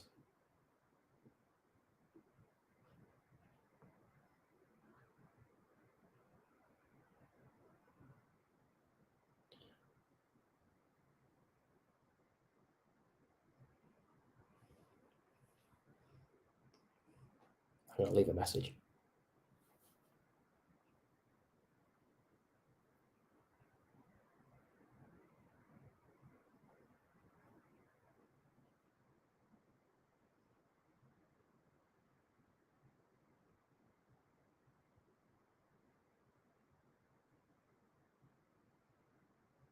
See what he says. Just very innocent. Come join the Ring of Honor stream is all I've said. It's all I've done. I'm just having a little look. And yeah, Misfit's gone over there.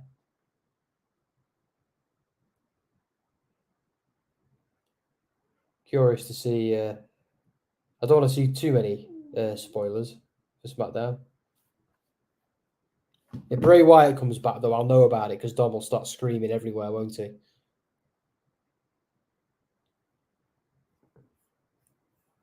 Great match. Lucha Brothers going back to Dynamite. Yeah, you've got to probably... Oh, Kingdom. Doing his Charles Manson gimmick, which is exactly what it is. Called it. With PAC back. Yeah. See, like, heel on heel, isn't it, this PAC match? So they're going to end up killing each other. It'd be fun. I think heel on heel can sometimes be excellent because whoever's the bigger heel is always the villain, and it makes the lesser heel an anti-hero, doesn't it, overnight? It's a great way of turning someone face.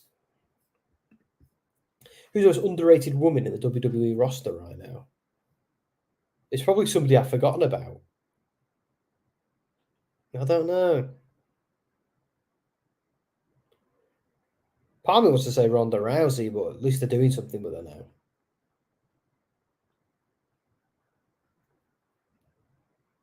If Misfit was here, he'd say Io Sky, but I think Io is heading to where she needs to head to at the right pace. Yeah, Xia Li's a good shout. Yeah, not since Xia Li for God knows.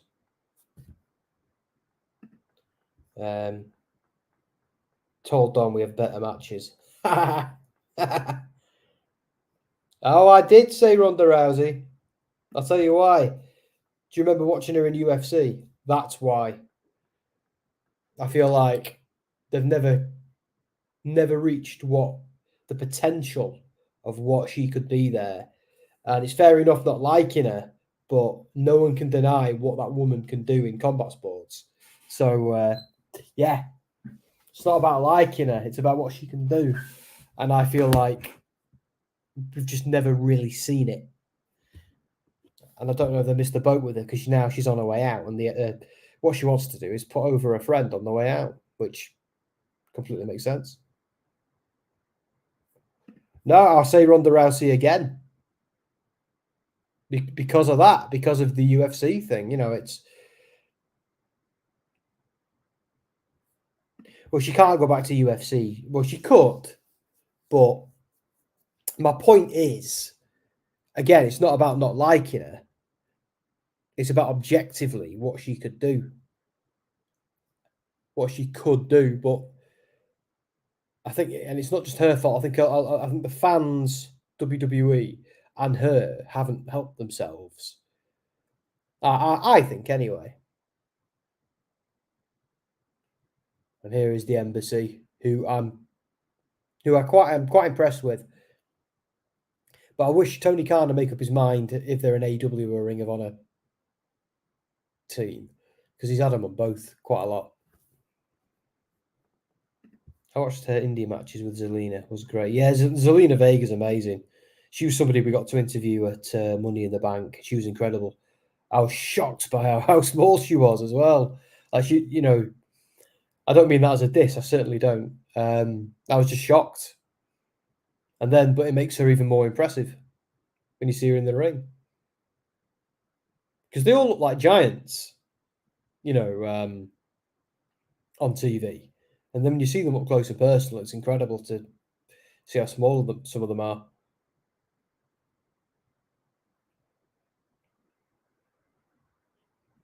Brian Cage is absolutely built, isn't he?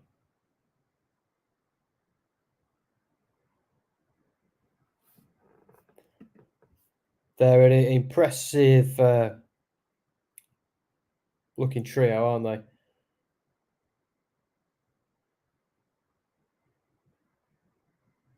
I think this team are about to get squashed.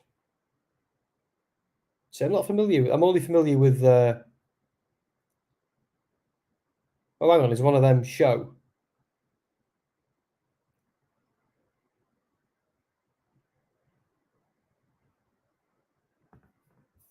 Right, let's do a poll. Paul and a banner. This should be interesting. And Leon Ruffin as well. I think these boys are going to get squashed. Oh, no, maybe not. Cage is going in overconfident, which suggests it's going to be competitive. Oh, maybe not.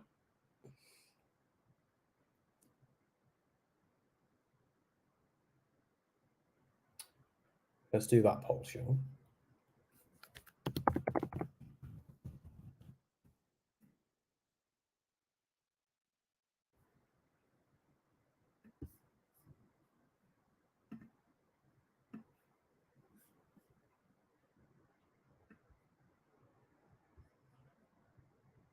So we've got quite a few matches to go.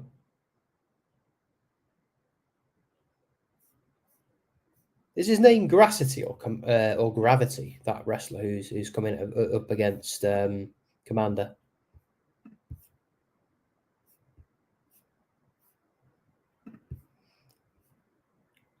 Yeah. Oh yeah, they have to give them a decent showing, and they don't want to annoy New Japan. So I do get it. Yeah. So this is an annoying banner. So Embassy versus. I'm just gonna have to say a New Japan team. There's 3 different people in there writing everything out. Will take ages. So there we go.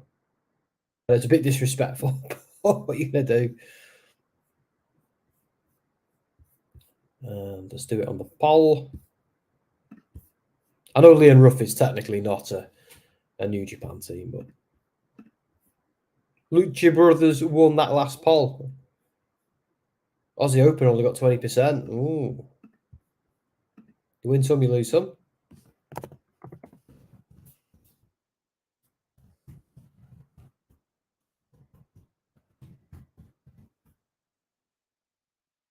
Here's the next one.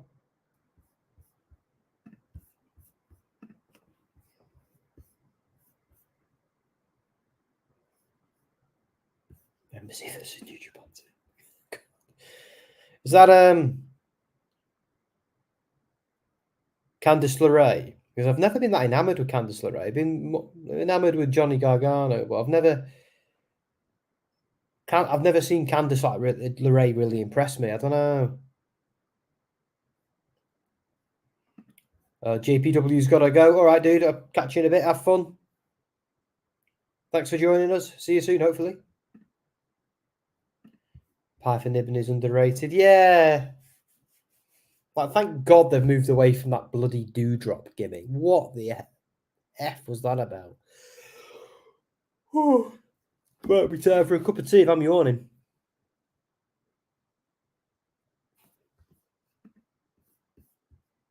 Shall I be cheeky and check in on Dom?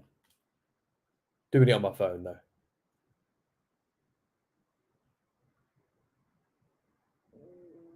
Oh, my stomach's rumbling. I'm so hungry.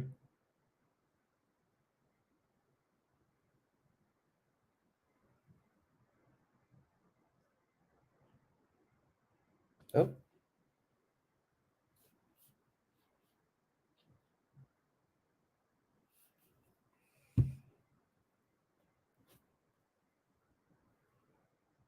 Just checking Dom's stream, seeing what's going on there. Oh, ads. The adverts.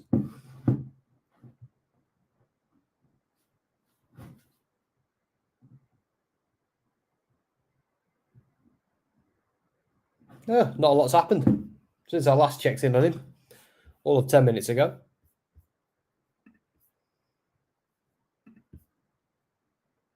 Gravity is the brother of Bandido. Oh, is he? God, Bandido's awesome, isn't he? Where's he these days? Is he injured? Is he out injured? I haven't seen him in quite a while. So what matches have we still got to come tonight? It's probably quite a few. Had the Lucha Brothers, had Samoa Joe. Is it Gravity? Is it Gracity? This is Komander. Got the Mogul Embassy rolling right now. The Righteous versus Dark Order. That'll be interesting. fight without honor. Then we've got Shibata versus Daniel Garcia. That'd be great too. Then Athena versus Willow Nightingale. Are they going to? Is it time to give Willow a big babyface victory? I think it might be. Yeah. And then Claudio versus PAC. And they're probably going to kill each other. So quite a lot of matches to go.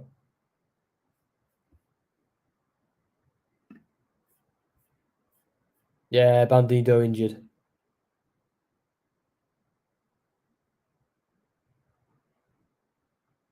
So what are you all thinking about this match? I might just disappear for a minute, get a cup of tea, and come back and do the next 2 hours or whatever it is of the stream. I think Dom will be joining us for a little while as well at a certain point. So I won't be long. Let me just quickly find the 3-minute break thing. I can never find it. There it is.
Oh, he's gone to the bathroom. I'm going to take over his stream.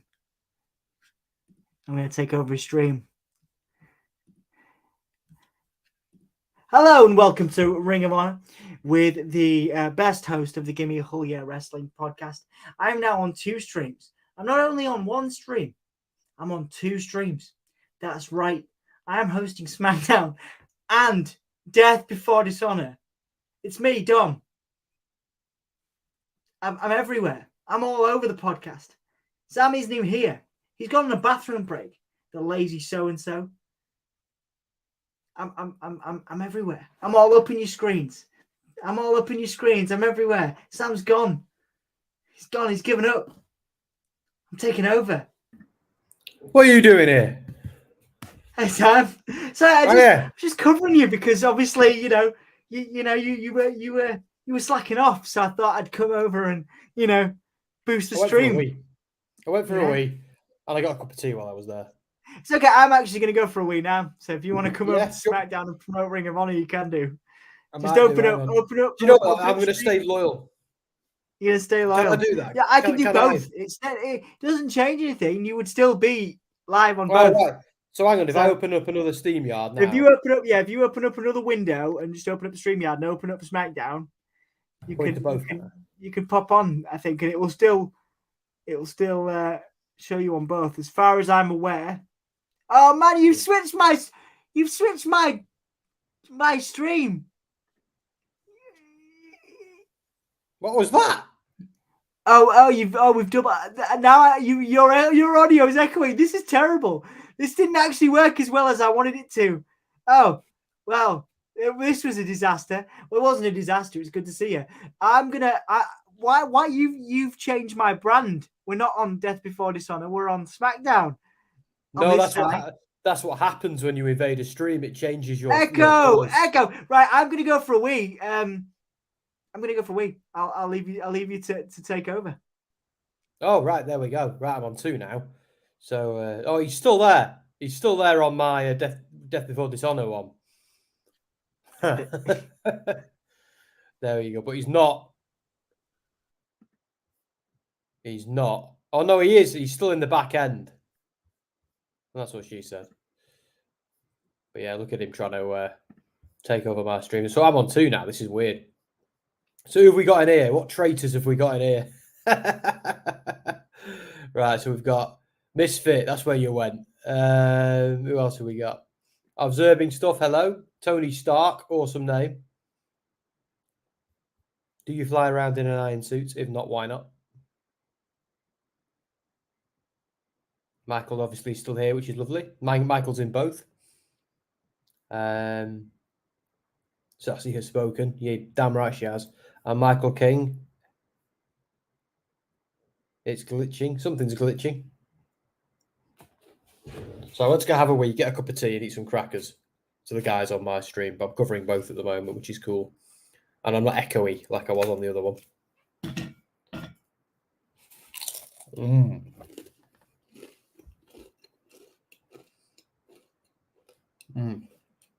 Starving.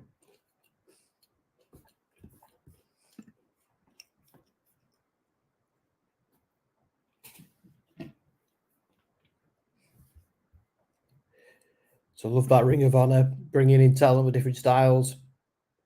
Yay, it's Dom invading my stream, says Michael. If you can't see this on the SmackDown one.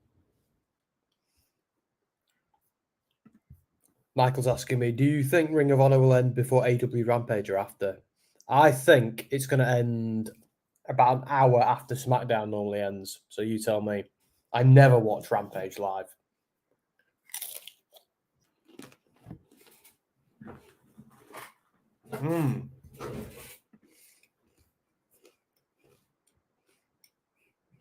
They're so dry.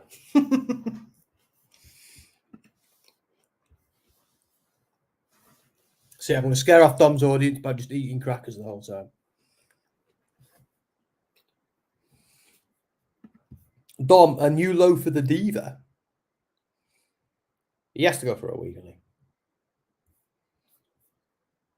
But yeah, SmackDown crew. Hope SmackDown's been all right for you. If anything of note has happened, I'll find out soon. But I imagine Bray Wyatt hasn't come back yet. But we're having fun. Oh, Misfit's back. He's like, busted. So we got now Daniel Garcia on. I'm not watching SmackDown, by the way, guys. I've not got it up. I've not got it live.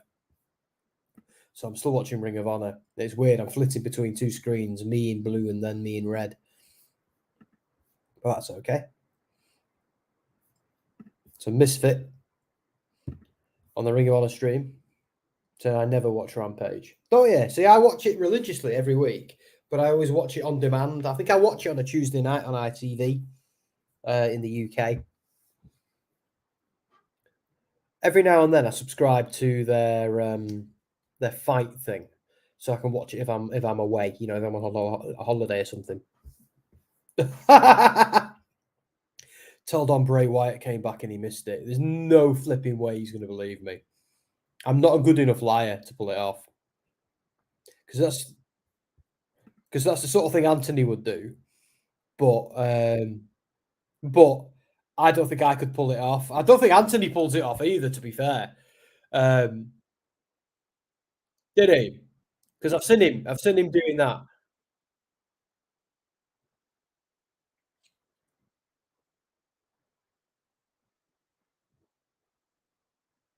Is that when you've got the blonde hair? Is it that video? I've seen that one.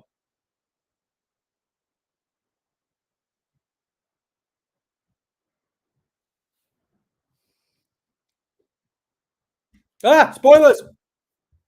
I'm going.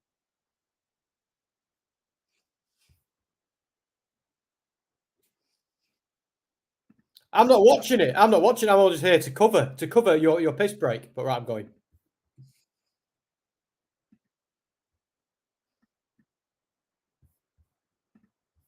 I'm back. There you go. So if you wondered if I was arguing with Dom on the SmackDown stream, that's who I was. I wasn't talking to myself. It's back here now. Peace and quiet. So we've got Danny Garcia. What is that dance? Can someone explain this stuff he's doing? Can someone what is that? I need to eat another cracker. I'm starving.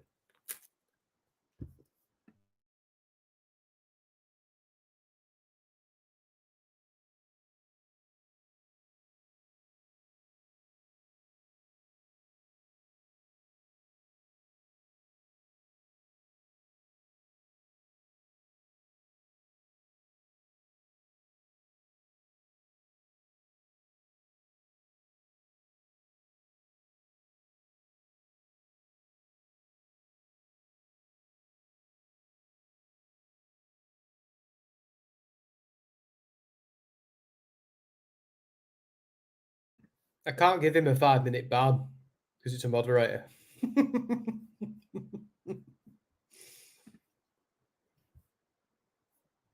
Yes, Sassy, thank you. It's so cringe. But he's great. I wish they'd stop saddling him with these crap gimmicks. Like Jericho, like, oh, I'm a sports entertainer. You're right, yeah, sure you are. Okay. But does anyone buy that storyline? At this point, they're doing it more than WWE. You know what I mean? I know that the original joke was they're poking fun at WWE, but now they say sports entertainment more than WWE do. Got 2 more crackers to eat.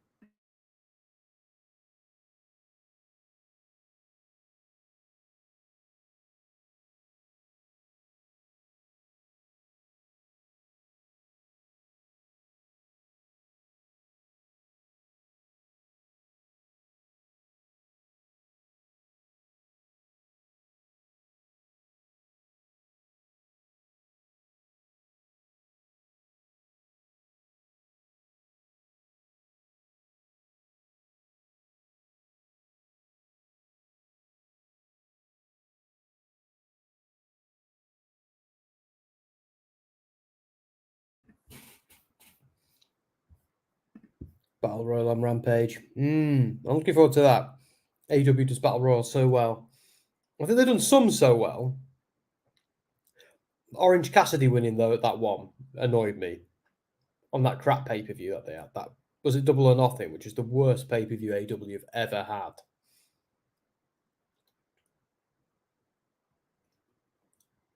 I don't think it did anything I enjoyed, but I did like Forbidden Door, though. Forbidden Door was good.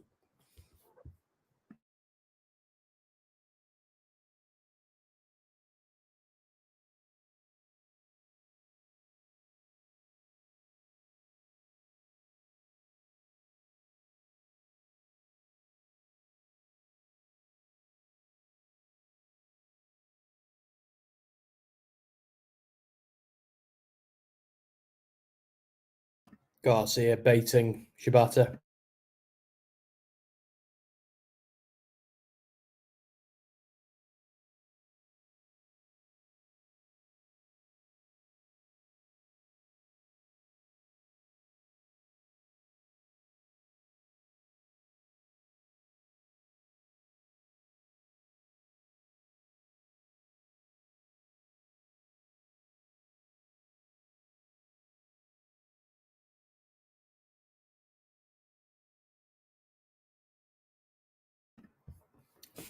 Sorry about that. I need to eat those crackers. I'm starving.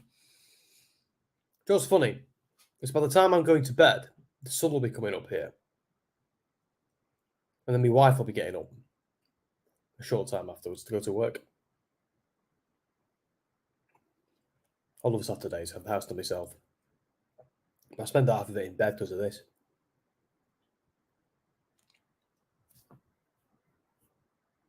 So Garcia's... Oh, there's Jimmy Jacobs. I saw him get battered by Motor City Machine Guns and Impact a few weeks ago. Is he just here as a guest, or has he started working for Tony Khan?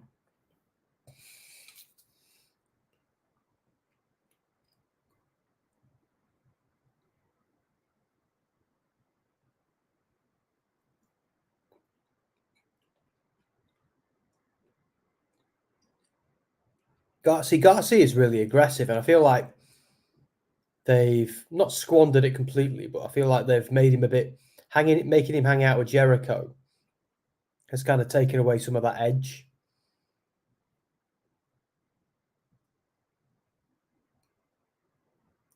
I think they should have turned him.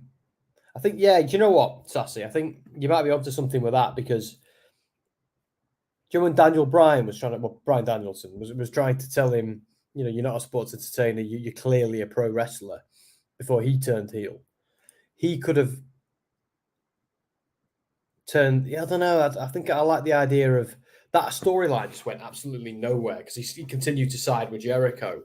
And like we never got the Garcia Jericho feud that could have been, you know, pretty good. It could have been an interesting story. That.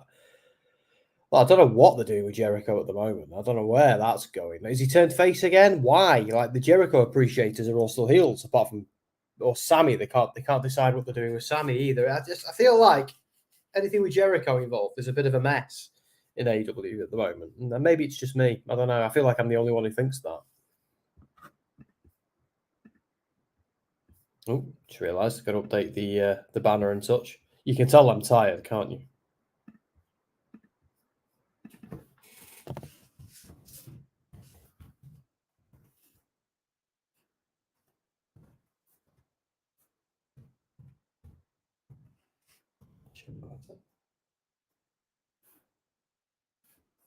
Shibata's a legend. Seeing him come back was so cool. He's proper wearing his LA dojo gear. Oh no, he's wearing his Japanese dojo trunks, like what the Young Lions were. But let's be honest, he's no Young Lion. Let us have a poll. Let there be a poll. The Embassy won that last one 100%. Shocker.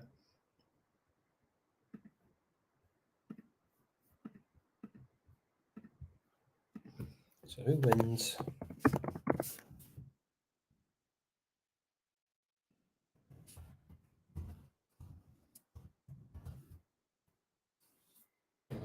All is live. So if Hassan is in, you should be happy.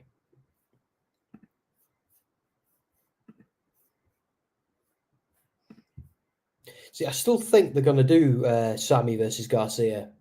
I still think that's coming. I don't know who's going to be the good guy and who's going to be the bad guy, because they've kind of flirted with a face turn for both of those two. But what on earth? This is getting more cringe than the dance. Sorry, it popped me. Going around him in a circle popped me.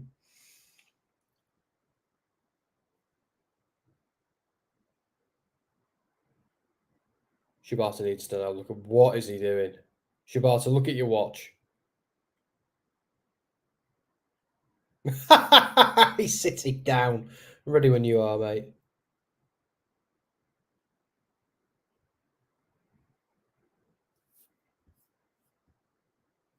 Sammy turning face. Yeah, but that's what I thought. It's his wife telling him off, and all of that. I feel like the Jericho appreciators are all slowly turning face. He's so sinking down while dancing. He's actually winning me over with this. But I don't know if they know what they're doing, because they had her telling him off. Then he went all heelish again, and he'd had enough of Jericho, hadn't he? And then now Jericho's being all babyface style, and Sammy is all a little bit lost puppyish. So do they know what they're doing at this moment in time, or are they still deciding? That's what it feels like to me. It feels like they keep going a certain direction, then changing their minds. I don't know. I don't know if some real life events have got in the way of long-term booking. Perhaps I don't know. I feel like WWE these days is doing better long-term booking than AEW is, and the promise of AEW was better long-term booking. But let's hope that the brand split in AEW could, with the focus being better, might improve that. Because I think Jericho's moved on to some new story, and all the others are kind of lost in the wind since Forbidden Door. I feel like it all changed after Forbidden Door, but it's still up in the air as where it's going. And not in a, let's see where the story goes kind of way, but in a, do they even know what they're doing kind of way. I don't mean to keep crapping on AEW. I am a fan. Very much so. Michael's got Garcia winning. Did you know what I think I do as well? Because Shibata can't hold that title forever. He's got things to do elsewhere.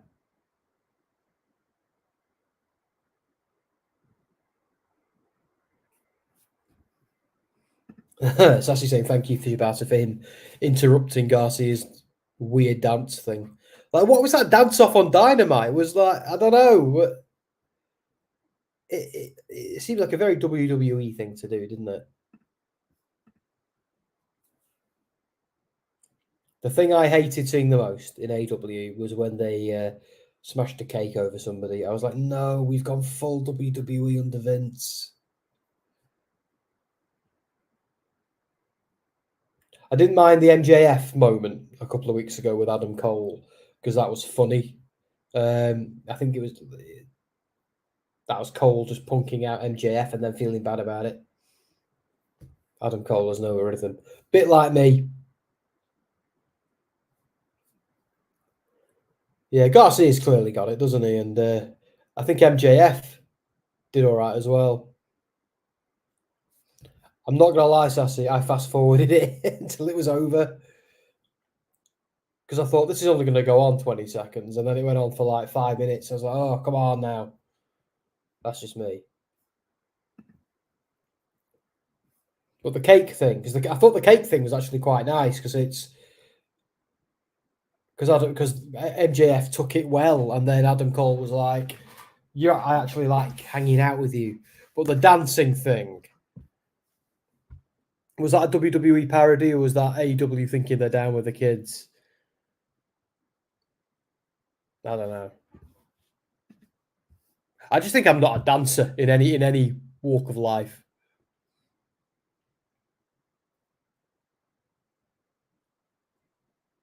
I think the issue with parody sometimes is if you do it too much, you become the parody.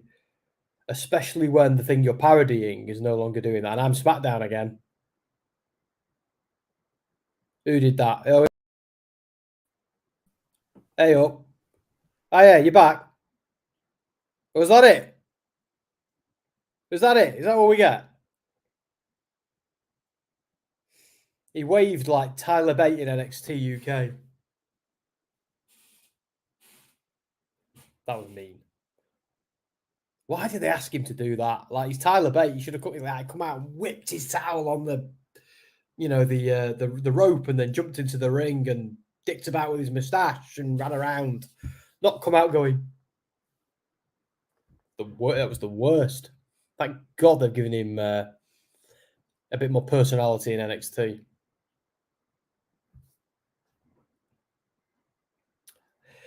Shall we change it back to our colours? Because he's come and messed it up. Shall I do his? Hang on.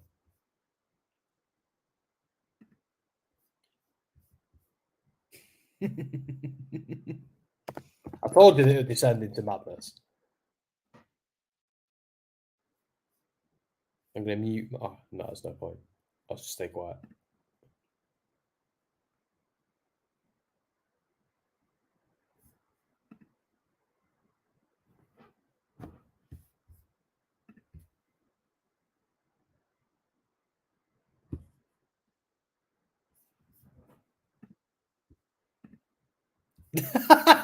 He just went, oh, that was nice. Oh, dear. He's such a brat. He's Diva Dom.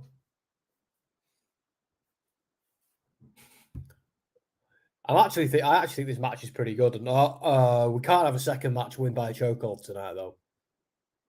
I know the Coquina clutch is like a hardcore chokehold, but still a chokehold. Is he dancing? That's brilliant. Is he going to go out dancing? Genius. I think he might have it. Oh, no, he's released him.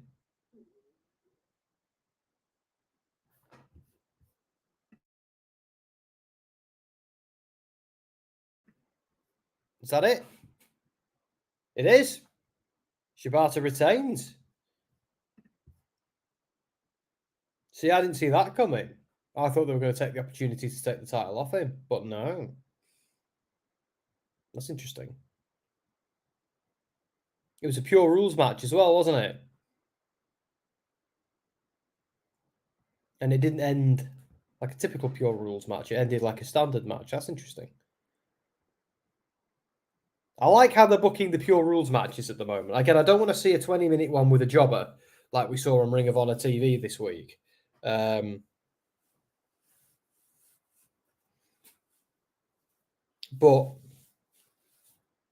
I like how they are mixing it up with the, they used to do it the same way every bloody time. It was, they both lost a fall, then it came down to the final fall, and one of them wins. Where now you can have one winning with somebody still got 3 falls. You can have one winning. Oh, Garcia gave him the finger and got his finger twisted off for the privilege. I was going to say, Sassy, the pure matches during the pandemic era, they were the things that, and I don't just mean Ring of Honor, I mean primarily Ring of Honor, but the stuff Ring of Honor and NXT UK were doing with the Heritage Cup, that was the stuff that like got me through the pandemic. That was the most interesting wrestling that was on.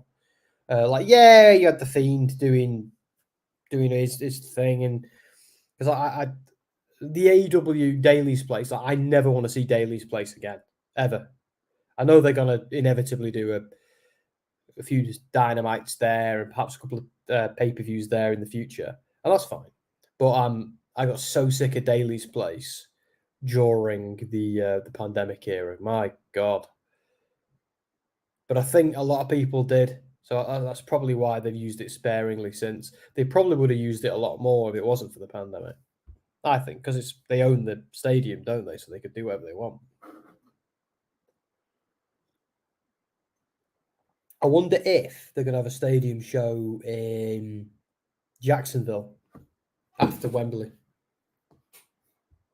Because I've always thought, why use Daily's place and you've got that big-ass stadium behind it? Why not use that? Like, now that we know they can sell out a stadium, no, not sell out, but do well, selling tickets in a stadium, and they have done well. Everybody's saying, "Oh, they're not going to sell out many tickets. They're only going to sell half the stadium."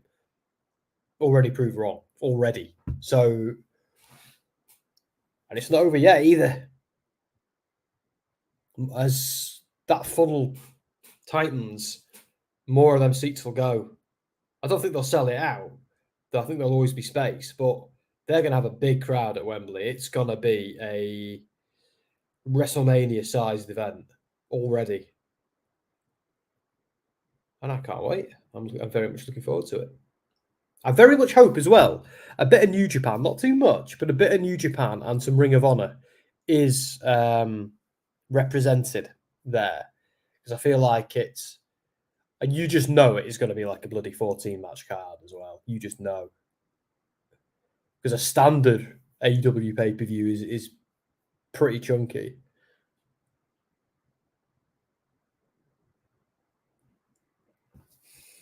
So I'm of the view, I think they might sell out. Well, I think it's hard to sell out Wembley because it's like, it's 80,000 or 90,000 seats. Like, they could. I think they might get close to it, but actually selling out, I'm not so sure. Because you've got to remember, they've also got to sell tickets on the floor space as well. So you're looking at maybe 100, 110,000 for that particular show, which is bloody huge. So take that 90,000 and then add this floor space on. Because you got to remember, that 90,000 is for football games, like British football games. That's without the floor space. So add on the floor space, like the chairs around the ring, because obviously the ring's only little, and then everything goes around it because it's a wrestling show. That's a lot more seats to sell. And that'll be factored in currently to the numbers that they've done. It will be factored in. So there is a lot still to go. But like I say, as that funnel thins, more and more people will buy tickets. Like, I haven't got a ticket yet. I'm hoping to just get one through a press pass. But if I don't do that, if that doesn't happen, I'll have to buy one, and Dom will have to buy one, and Andy will have to buy one, and loads of other journos will have to buy one. So all the people waiting for press will then have to buy one. And then the people who thought, oh, I want to go to that, but then don't buy a ticket until a few days before, then they'll be like, which is a lot of people. So then that'll all happen as well. So I think they are going to do well. I think they've already done well. They've already exceeded expectations. So it's already a success.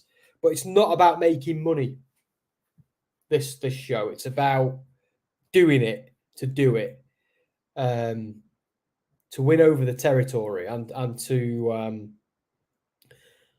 show WWE what they can do.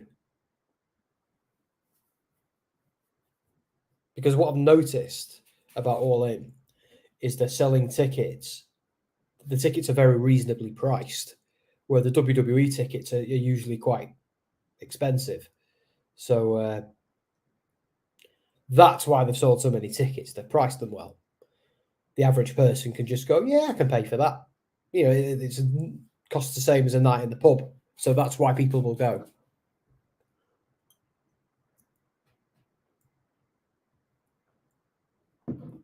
And there's all the international people going as well. Like, a lot of the wrestling fans of Europe will flock to it. Especially those who've never been to an AW show before, which is a lot of them, nearly all of them.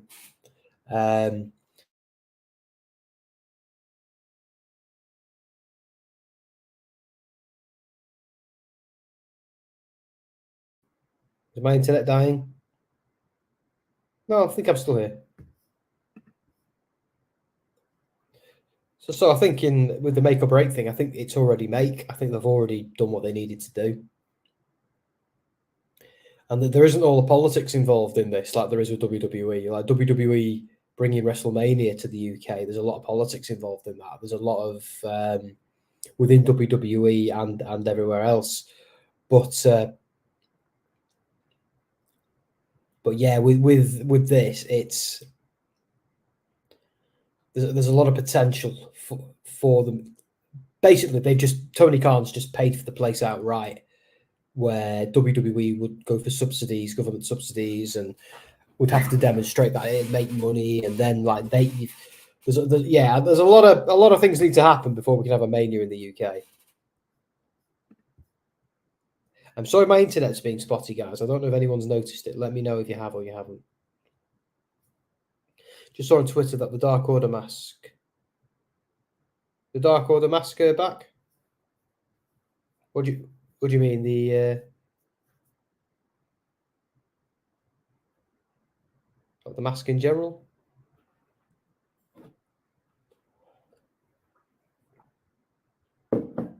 I've never been a fan of the Dark Order. I preferred them when they were heels. I liked the whole Brody Lee thing.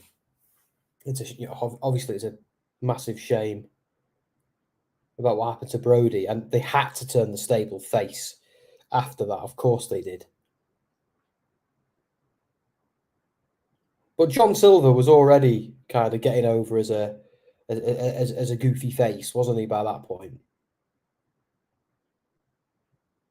Dark Order versus a more creepier cult. The ones Johnny and Alex are wearing. Do you mean they're wearing them? Oh, they're wearing them out on the ramp again. Oh, yeah. Oh, yeah, because Evil Uno's the only one who wears one now, isn't he?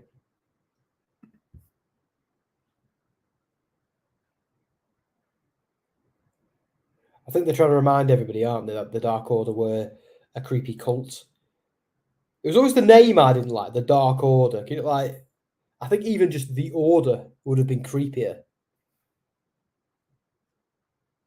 Or the Scarlet Order, or the Black Order, or something like that would have been... Because I feel like House of Black has been that times two. A little bit like they've re-rolled the dice with the House of Black, and they've actually tried to make a creepy stable. Yeah, I think it was because there was so much sympathy, wasn't there, for all the people involved as well. You couldn't then have them going out and behaving heelishly. It just you could turn them heel again now, probably no problem. But yeah, back then they needed to turn the stable face because there was so much sympathy. Nobody wanted to boo the Dark Order when that happened. I think everybody just wanted to give them a hug, which isn't what AEW were going for. AEW wanted them to be villains, but I think they also leaned into how over John Silver was getting on. Again, his style, that style isn't for me, but I can see why a lot of people like it. I can see why a lot of people like him. He's very likable. Yeah, I think the mask will lead to Grayson putting it on at the end of the match. Interesting. Signifying he's back with them, perhaps. And this flirtation with Vincent's crew. What are Vincent's crew called? It was 5 at one point, wasn't it?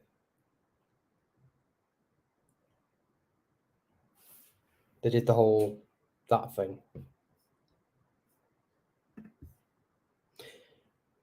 Oh yeah, so Silver's been a face for the whole time since. Not since the start. He was a nasty little minion at first, wasn't he? It was only during the whole being the elite and the Brody Lee stuff he started turning face. But I think he was the first to turn face. Then all the others kind of followed suit. The Righteous, that's it.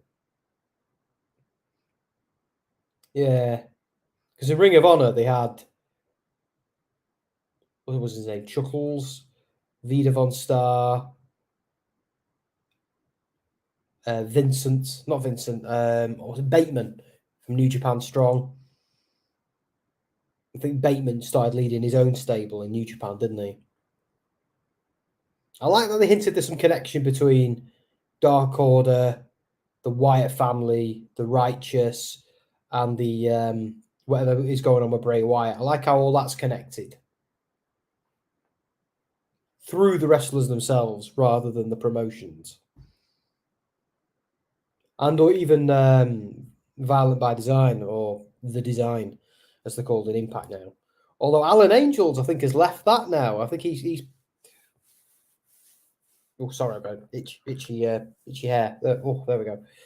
I think, yeah, Alan Angels kind of stormed out. Yeah, see, I think Bateman was one of the best things in Ring of Honor for a time. I loved the idea of like Bateman and Vincent when they were harassing Taven was great. Taven and Bennett. I think they'd have to turn the Kingdom face again if they did that again. But maybe they don't want to because they've done it before. And the story sort of ended. Oh no, the story ended, didn't it? With Butch, not Butch. What's he called? That big fella interfering.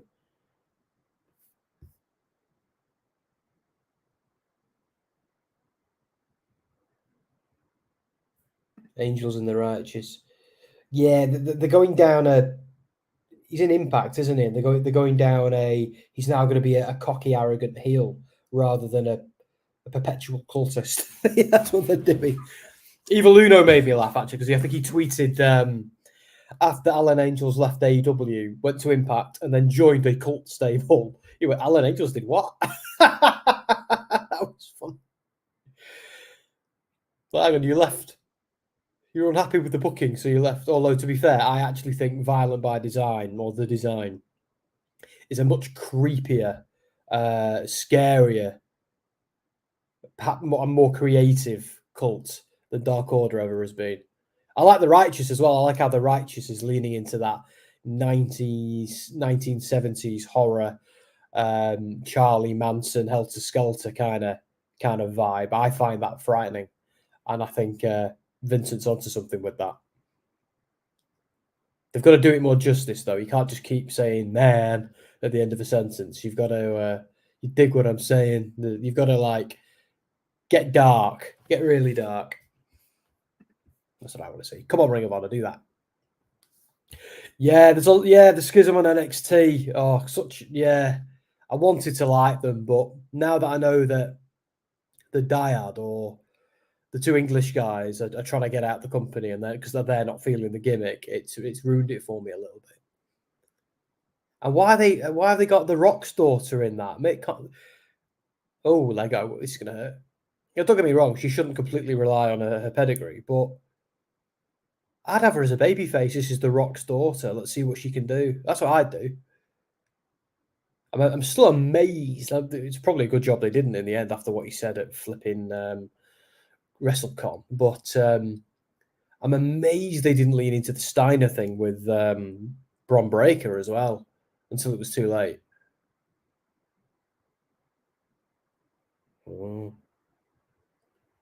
Stu Grayson is still drinking that Kool-Aid.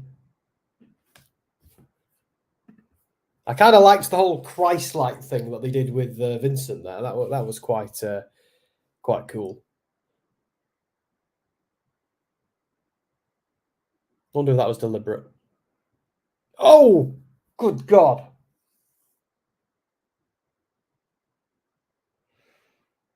Oh, Evil Uno going into the Lego and the thumbtacks. That is going to kill. Did he just miss the table? Was that deliberate? Yeah, it must have been. Johnny Hungy is now Johnny Broken.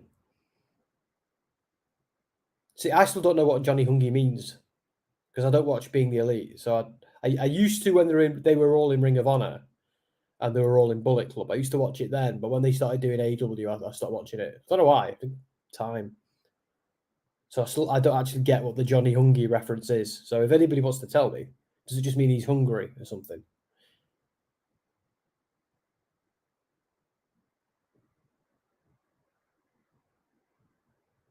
Dutch, that's his name, not Butch. SmackDown will be ending soon. No sign of Bray Wyatt, I imagine.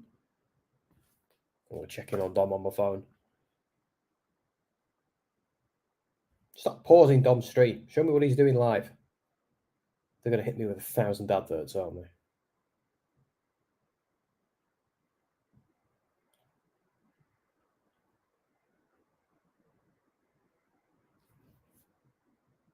Let's have a look. This is a good match, though. See, this is when a hardcore match works. If you do it every single week, every single match, it loses its impact. When you do it now, like this, it matters. It means something. Yeah, I know, Bray. And the show's about to go off the air, isn't it? There's still time, though.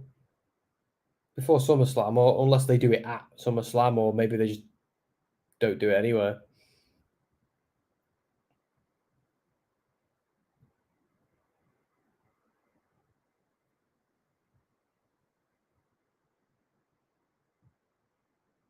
Dom the Brat.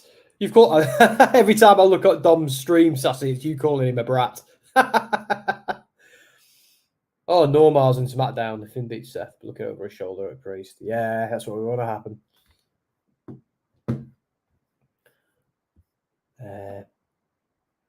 My iPad is on bad percent. Gonna go and grab another device. Yeah, go for it, mate. And nice one for sticking with us, Michael. I know you've got stuff going on, so whatever that may be, hopefully that gets sorted out. And hopefully whatever it is, it'll look better in the morning, because it always does, doesn't it? Apart from a hangover, that's the one thing that never looks better in the morning or feels better in the morning. It's sleep, I tell you. Sleep's the enemy. When I keep drinking, I feel great. When Dom joins us, I might go and get a beer, actually. Beer for the main event. How does that sound? I've got some really nice cold ones in the fridge. Speaking of which, this is exciting. You'll be a while yet, and this is only really for the regulars who are watching. But I won't be in this little office doing this forever. So we've decided we're going to expand this little annex and kind of like curve it round towards the garage, and then we're going to turn the garage into more, because we don't put our cars in it. We just use it. It's just dead space. So we're going to use that as another living area. And I know I've got my upstairs office in the loft. We're going to keep that there to be like my professional office in terms of like journalism and when I'm writing.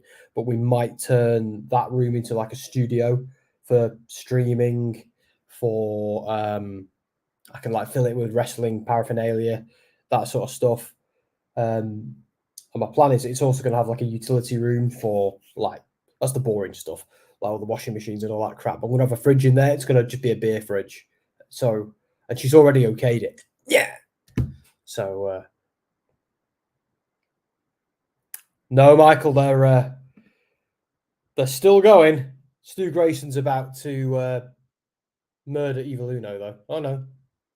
Oh, my God. Oh, my God.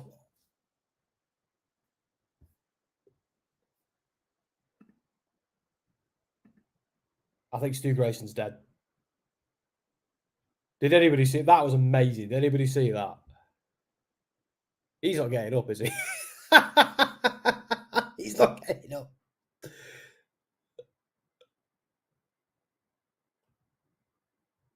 Well, that's the thing, Sassy. Like, I've technically already got one. I don't know if you've seen my other office, two floors up. Yeah, we've got one of those houses that just goes up forever. And it's so I've kind of got that one as my office, and that's my man cave. That's where, you know, I've got like the Marvel prints on the walls and stuff like that. But I'm lucky enough. I think I'm gonna have a second one. I said to her, "You sure?" But I think the idea is it's. Oh my God! Do you know what? I know I give Dark Order a lot of grief, but that was amazing. That was an amazing match. Now we're going to get some good storyline. Yeah, so basically, Sassy, I think we're going to make sure upstairs stays as an office, and downstairs can be like my man-child playroom. Because I am a 36-year-old man, well, 35-year-old, nearly 36-year-old man-child. A room for wrestling, Warhammer, but maybe not video games, because if I've got all my like video game stuff in the front room, then I've got the rest of my video game stuff in the loft, like in the office. So I don't know. I'm surprised she doesn't want the room for whatever. Might stick a weight bench in there as well for days where I can't be bothered going to the gym. So SmackDown is over, Michael tells me now. So let's see if Diva Dom is coming over. Best match so far. Yeah, that you know, And it's a rare day that I give a hardcore multi-man match all the flowers, but I have to there. I think do you know? I think it was the spots that did it, and the fact that it has a decent story. I kind of wish we had seen a little bit more of it in terms of some fallout regarding Grayson, but maybe that's what they're saving for TV. Maybe that's where that belongs. My God, look at the size of Cesaro and Claudio compared to PAC.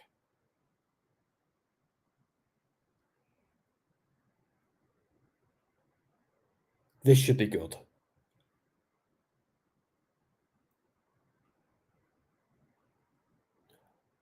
I think the Blood and Guts match was great. You know, for a guy who's not that into hardcore wrestling, I seem to like all the bloodthirsty matches, don't I? It's because if done sparingly, they're always the best. If they're done sparingly, that's when they're the best. Because that's when a feud reaches that intensity. It's like everyone, because it went wrong, because Finn got injured. A lot of people didn't like Edge versus Balor at WrestleMania. And also there was that ridiculous, stupid advert they did for The Exorcist during Finn's entrance. What was that about? What a stupid idea. But yeah, I really like that match. You know, the awful marketing and the injury altogether. I actually thought it was a good match.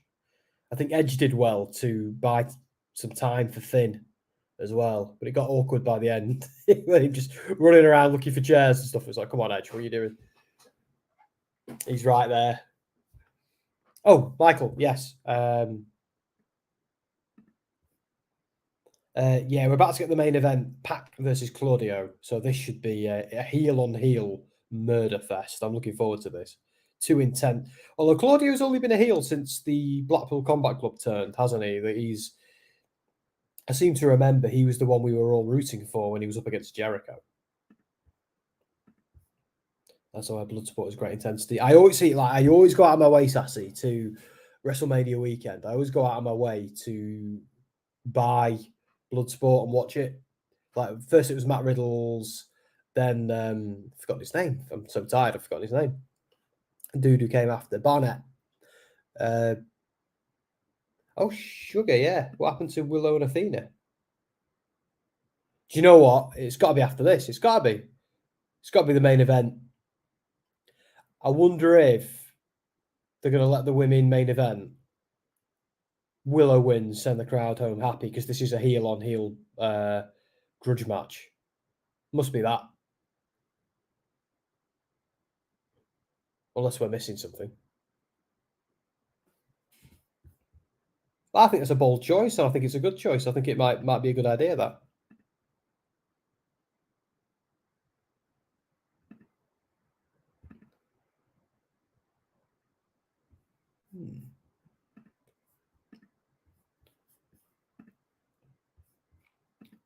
See, I think Claudio wins here, and I'll tell you why. I think because, yeah, this is going to be good, isn't it? We're going to see how. I think heel-on-heel stuff. Like, I think babyface on babyface can often be a good sporting wrestling match where nobody gets too dark, but they have a really good competitive match. Where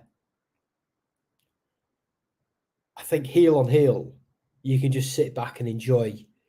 It's Kong versus Godzilla, isn't it? It's Freddy versus Jason. You can just enjoy two monstrous villainous icons annihilating each other. Surprise on Rampage. It's funny, isn't it, that they're running Rampage alongside a Ring of Honor pay-per-view. I know they're technically two separate promotions, but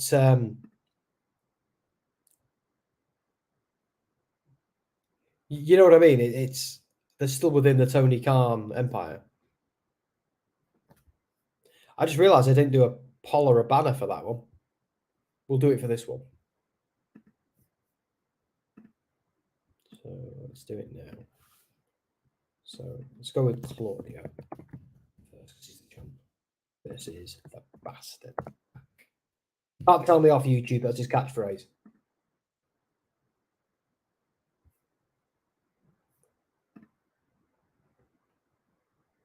Oh, Why are we on? I've no idea. I thought you did it. Let's get. Right, that'll be maybe there's some crossover between the. Oh yeah, because you would have had it on yours because we're bloody SmackDown again, aren't we now? So we need to switch. Yeah, we need. Did that happen through? Did that happen through your stream? Like, did when if I switched anything? yeah, every did it time you switch came you? on, it did it. Yeah. So when you came on and waved politely, it did it then as well. Oh no! And we were like, "Oh, for Christ's sake, he's done it Right. again." Oh, sorry. Yeah. So I'm literally popping on, guys, just to say hi. How's it been, Sam? What's your review like? I'm assuming we're at the end now with Claudio and PAC. No, because we've still got the Athena Willow match to go. So there's 2 matches to go, like this one and then another to go, which is interesting. Because me and Michael and Satsy were just saying that we thought this would be the main event because this is the Ring of Honor Championship, but it looks like the girls are main eventing. Which, all right, okay, and I see the logic as well because Athena's awesome, but she's a heel who needs taking down now. yeah, Like the heat is nuclear. And I think Willow, they've got to pull the trigger on Willow soon. They're not going to do it on AEW for obvious reasons because she's not over enough there. She's not a big enough star there. But in Ring of Honor, her having the women's title there can be a real boost for her. So I think she's winning tonight and they send the crowd home happy. Where this is a heel on heel grudge match where we're just watching for the violence. yes. So that's my headcanon anyway. Yeah, how's the show been on the whole, man? It's been good. We just had I'm not a massive fan of Dark Order, but we just had Dark Order versus the Righteous. That was insane. There were some spots in it that were amazing. Evil Uno pushing Stu Grayson off the top of a ladder, like a massive long ladder, and the whole thing just collapsing over, and Grayson just smashing into tables and breaking like a little doll was just incredible. It's been good. It's good. I'm looking forward to watching some of it back tomorrow. You know, when I can give it the focus without doing the presenting thing. So that'd be cool. Yeah. Let's just see. I'll just go through some of the comments. So Athena deserves it with how she's been carrying the women's matches, but Willow wins. Want Athena back on Dynamite? Yeah, that's a shout because I'm of the view that they might give Willow this title to raise her profile in AEW. That's kind of what I'm thinking. I think it's a good stepping board. I think Willow's been fantastic in recent months and weeks, really. Well, beyond that, I think she's a great face, you know. Yeah, I think they've definitely got her over. That's for damn sure. Yeah. Michael, I'd recommend maybe not, because just in case there's someone watching who hasn't seen Rampage yet. I kind of want to know, but I don't want to.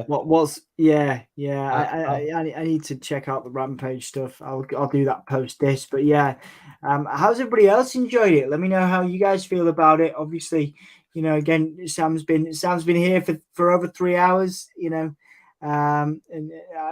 you know, obviously you guys have stuck with him. You know, a few of you have stuck with him, so really appreciate you doing that. And you know, joining Sam in the man cave. I love that, Sassy. Oh no, that's a different thing. That's because Jess is now. What's your man cave, Sam? Well, you know, I've got the office upstairs, don't you? The one in the loft. Well, Jess is now talking about, because our garage is dead space, so she's talking about maybe converting that, maybe do like this extension, making this go back and make a little L shape towards the garage. Yeah. So it's connected to that, but then this becomes like a little room where you can just go out into the garden, and isn't an office anymore. We keep the office upstairs as it is. Yeah. But I kind of make like a room like you've got in the front. Yeah. Front of the house. So that's our idea, because it won't cost the world to do that. No. But anyway, we've got multiple strategies on how to do that. Keep me posted, man. That sounds like fun. I'd love to see that. Dude. Or do we just wait and move? It's like, get it now. Do what you've got with your space. You know, that'd be cool, and you'll probably love. You probably love that. You know what I mean? There's a lot of options we can do. A cheaper option is just convert the garage and leave it as it is. just convert it rather than making the little corridor and all that crap. Yeah. But I don't know. We'll see. We'll see. I think convert the garage, convert the garage is a good alternative. So what for you then, Sam? What if you give me the sort of I've seen that the Righteous have been on. I love the Righteous. I think they're great. So like, what things would I enjoy from this show? Well, do you know what I liked the most? Is it had a bloody pre-show. It had a decent pre-show. Several matches went on, and they all meant something. And it just makes me wish that WWE would do that more these days, because they've got this hour-long pre-show where all they actually do is repeat the packages with a bit of commentary from Booker T and whoever else, like the packages that we're going to see on the pay-per-view anyway. And do you know what? If it were up to me, I'd have 2 or 3 more matches on the pre-show, just getting more people on the card. I think it'd be a good opportunity for people. And I don't get why WWE is doing it at the moment. Like, they're having these 6-match, 5-match card pay-per-views where they could use that time, use that space. I don't know. And because like Ring of Honor and AEW do it, and they prove why it's a good idea. It can make some of the pay-per-views feel a bit overstuffed, but not everybody watches it. Like, people like you and I might, but I'm just it just makes me miss pre-shows, really. Yeah, no, I appreciate what you showed up earlier, and you were in the pre-show, man. I respect that, Yeah, well, because the pre-shows matter for Ring of Honor. They're part of the card. As far as I'm concerned, we've just become conditioned by WWE to not care about them now, because do you remember like when I do like my Mania? Well, I know we went to the last one, but when I do like a Mania solo, I watch the pre-show like in its entirety, waiting for the main card, and I let it hype me as the crowd are getting hyped and people are filling up. Yeah, and I feel that hype, and as the matches are going and people are filing in, it contributes to that feeling. When they don't do that, it's just a waste of time. I don't know, so I just miss it. Yeah, no, like I say, it adds something to it, gives it a little bit extra, and I think the pre-shows, people love the pre-show. Like I say, people do love the pre-shows, and I think this is a testament to it. And Ring of Honor have that old school view. They have that old school, cool view where a pre-show is valuable, and I think like I say, if more and more of that is good, and Tony Khan, I think, does cater to that old school wrestling fan, that the people that will watch the pre-show, that will spend that time. Yeah, because I will, and it's a great way as well, of especially if you put out a pre-show for free, like Impact, Ring of Honor, and AEW do. And you're giving away a good chunk of the card for free, and I think it's a great way to make people buy the pay-per-view. Like, and if you're WWE, imagine they did that. Imagine if WWE, like, if you want to watch their pre-shows, you've got to be subscribed to the network or Peacock, and you can only watch it there. Imagine if WWE put a few matches on, like a Mania or something, stuck that on YouTube. You're telling me people would flock to Peacock or the network every time? I don't. They're biting their nose off to spite their face. Yeah, I think you're right, mate. I do. I really think you're right. Yeah. This is good, because I don't care who wins. I just want them to batter each other. Yeah, you just want them to have a batter each other. Well, I'm definitely going to go back on your. If you can send me your login, I'm going to go back and watch it. Because there's a couple of matches on here that I do want to watch. I am going to disappear because I do need a wee, and I also need to be up in the morning. I've got some admin to do. Lovely life admin, guys. So thank you, Sam, for your efforts consistently on this channel and outside of it. Got a lot of love and respect for you, man. And that love and respect is echoed across wrestling media. I'm looking forward to watching your interview with you and Jess as well. She couldn't watch it. We tried watching it together, and she was like, "Oh, I don't want to watch it." She couldn't do it. She was like, "I don't want to see it." Some people struggle. I'm happy to watch you do it, but obviously I'm on the outside. But yeah, I can understand. I'm used to watching me now. I'm used to watching stuff back and seeing, I've got to stop playing around my hat. I've got to stop scratching my nose. I'm used to seeing all that now. And it's just what I do. Where she's still at that rabbit in the headlights. Oh my God, is that what I'm doing on camera? I was like, Jess, you look good.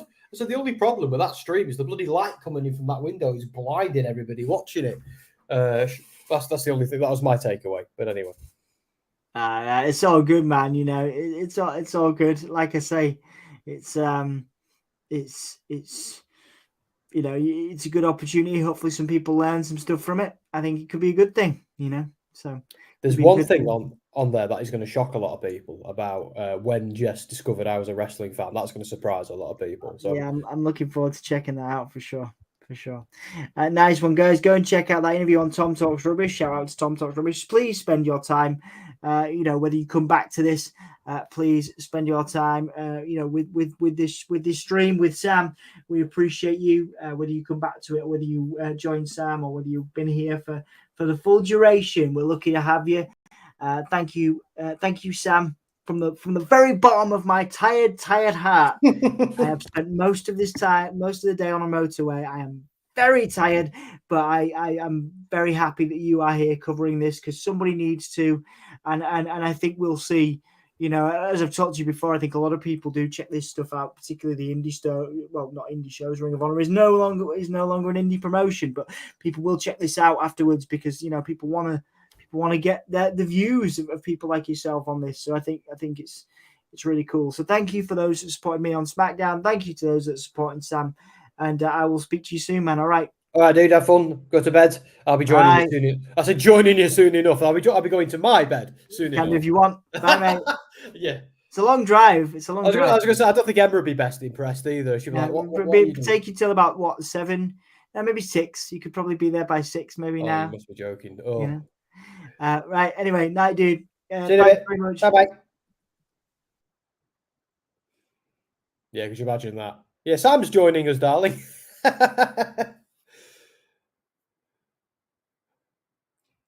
Saying that, we've had some weird setups in hotels and stuff when we've been going to wrestling shows. Like the last one we went to, bless him, Andy. So we didn't have to fork out and buy another room for another night.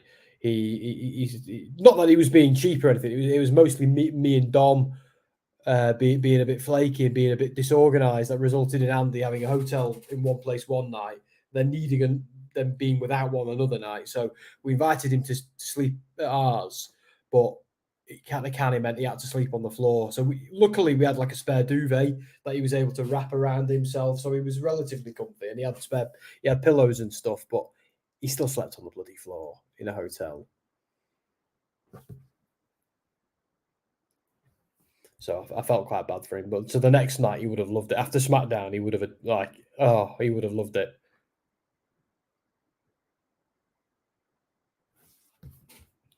Matt Hardy just got a huge pop. Oh, it's a shame. Has anybody come over from Dom's? Were you guys with Dom, or has everybody gone to bed or gone to get some food or something? I thought Dom might bring his SmackDown army over here. Well, my SmackDown army over here. This is a good match so far. It's exactly what I thought it was going to be. Who's been the de facto babyface in this? Anybody at all?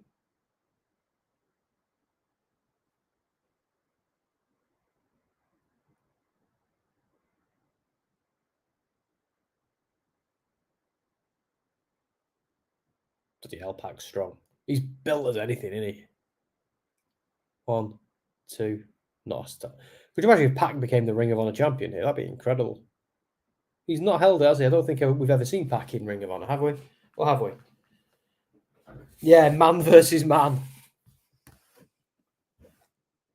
So your Progress once had a show called When Men Throw Men at Men, which I thought was a brilliant name for a live wrestling show. Oh, don't know if I've showed it off yet, folks. I'm wearing my one of the many T-shirts that I purchased at Money in the Bank.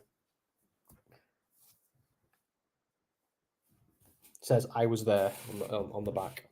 I was so naughty there. Got a couple more as well. Go there. Then I went back the next day and got more. What was I doing? Because I thought I'm only going to have this opportunity once to get like UK themed wrestling T-shirts based on like maybe this event and stuff. I got a really cool Cody Rhodes one, which was like Build Your Kingdom. Why? See, it's bizarre that Jeff Jarrett and Matt Hardy are the ones getting the big pops because, like, I don't know.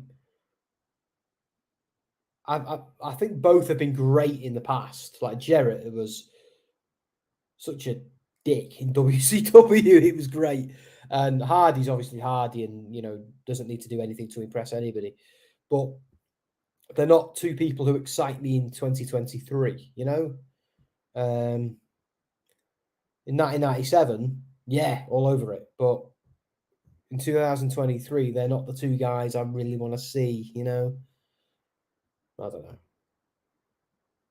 These two, however, in the ring. PAC didn't land his, was it the Black Arrow? Bloody hell, turned him inside out. He doesn't do the neck crank anymore, does he? Was that just a WWE thing? Has PAC got the brutalizer on? Nice reversal. See, I still think Claudio's winning. My reason being, I think the I'm going to say it again. I hate saying this. I think they're going to spin the wheels a little bit with this pay-per-view. I think the big title change is going to be Willow. Because as we know, the original plan was Samoa Joe versus... I bloody forgot who it was about. But it was Briscoe versus Claudio, wasn't it? That was the plan. Oh, no, sorry. It was Briscoe versus Samoa Joe and Eddie Kingston versus Claudio. That was the original plan. But then Kingston got a spot in the G1 Climax, and obviously that has to take priority. So off he goes to Japan, and he's off the card for now, because I still think he needs to be the one to unseat Claudio. And Briscoe was going to go up against Samoa Joe. It'd be interesting to see what happened there.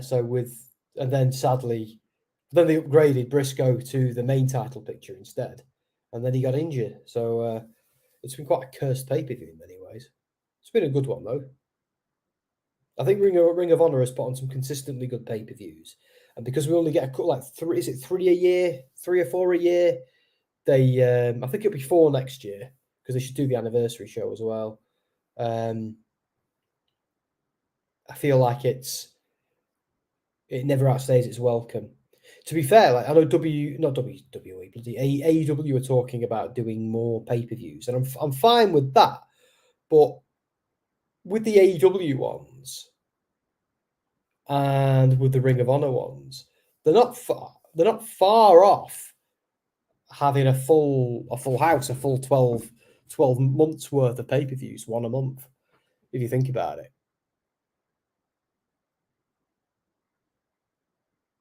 Like them alternating between AEW and Ring of Honor. Oh, this is one from Michael. I don't think I asked you yet. Are you going to play or buy Starfield? Yeah, because I'm a big Bethesda fan, Michael. I love the Elder Scrolls and I love Fallout. So, got him. PAC is down. Claudio retains. Blackpool Combat Club dominance continues. Yeah, so I've been following Starfield for years, and I'm looking forward to kind of like finally getting my hands on it and having a go. But I've got so many games to play and get through, and I'm not going to be point man for it at work, because I've just got other stuff to do. So we've got some, and I can't hog everything because I get enough. I've got other stuff to consider, like that's on my my niche. But yeah, I definitely want to play it 100%. I'm not going to buy it at launch. I'll probably wait. This is a Bethesda game, and it's going to be buggy as hell, potentially. So it'll be one of them I wait 6 months to a year to play. And we'll see what happens. We'll see where I am with my backlog. And so Death Triangle have come out to help PAC. Oh, Death Triangle are fighting the Blackpool Combat Club. Oh. See, I was wondering what happened to PAC's allegiance to the Lucha Brothers. I kind of thought it was they had just moved on from it.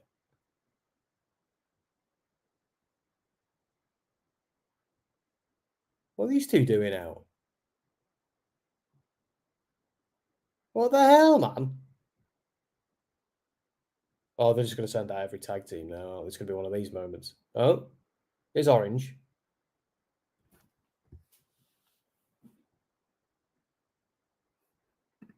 What a great match. Two guys wrestling the heart out. Yeah. And have they just kind of... Because if you remember, I think before PAC got injured, the story was he was trying to make the Lucha Brothers hit people with hammers and stuff. He was being a heel, and the other two were like, nah, mate, we're not doing that. So have they just kind of sort of turned PAC face by realigning? Because when he came back and he wasn't aligned with Death Triangle, I thought, well, they must have forgotten about that, or they're moving on from it. But so that I think they're trying to make is PAC a baby face again? Now the Lucha Brothers have come out to rescue him. Best Friends. Sorry, Michael, I keep forgetting you're not watching it. But Best Friends came out as well, Michael, and just randomly started wailing on the Lucha Brothers after they saved PAC from the Blackpool Combat Club. Blackpool Combat Club were beating down PAC, and then Lucha Brothers came out and saved him, and then Best Friends came out and just started attacking the Lucha Brothers, and then Orange Cassidy came out and helped them. So, but we're still Best Friends and Orange Cassidy are the ones standing tall, which is a bit weird.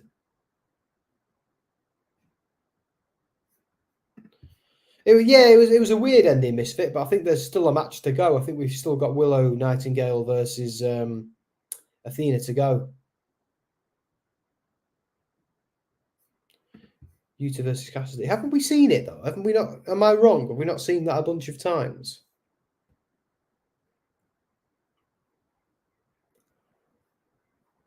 See, the more time goes on, I think we're getting a Willow Nightingale defeating Athena. I think the plan will be to send the crowd home happy because not much has really happened, has it, in terms of things progressing? Yeah, I agree, Misfit. It was bizarre for, like, I kind of get it if the idea is right, realign PAC with Death Triangle, and Death Triangle are going to be baby faces going forward against the Blackpool Combat Club. I totally get that. It's a bit of a clumsy way of doing it, but it might be a nice way to turn PAC face if his running buddies are out and say, listen, come back with us, never mind these idiots you've been flirting with, because look how it's worked out for you. But quite why Best Friends came out and just started smacking other baby faces makes no sense at all. Unless they're turning them. I don't know. I don't think they've got the balls to turn them. Yeah, it was weird, that, wasn't it? It was weird. One more match, guys. I thought you had gone to bed, Misfit. I thought when SmackDown ended, you go for a snack. Gravity, that's the guy.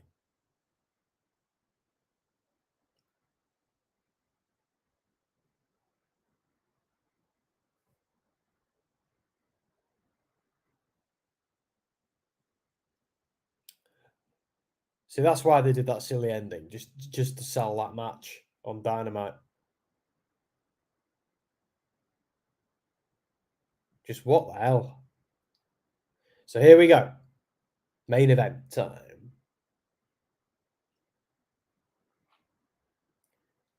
And it's like, I kind of like it that they put the women's match on last as well, because I think, considering they had to kind of quickly throw PAC versus Claudio together, I think it's the respectful thing to do. So I'm kind of behind it. And Athena's been a good champion. She's been such a bitch. It's been great. It's been great. Like, I'm not massively sold on Willow Nightingale. Not really. That's just me. I'm not like, I've got no problem with her. I think Athena is fantastic, but I defo see the logic in putting the title on Willow, because it might just give her the nudge up the card she needs, and her carrying that belt in AEW as well will help skyrocket her to where she needs to be. Yeah, that's what I mean, Sassy. Like, they did that just to set up that daft match on Wednesday. That is probably going to be a throwaway match and won't mean anything. See, my only problem with it is best friends coming out and smacking the Lucha brothers. That's was there some beef with them after their own match that I just didn't notice? It's hard sometimes because when you're doing this, your focus is on that and it's on this and it's everywhere else. So you do miss stuff. I only ever watch a pay-per-view properly when I watch it back, not when I'm streaming it.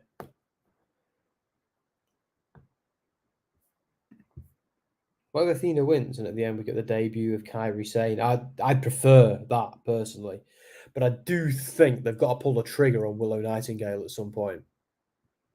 And if they don't do it now, it's kind of when.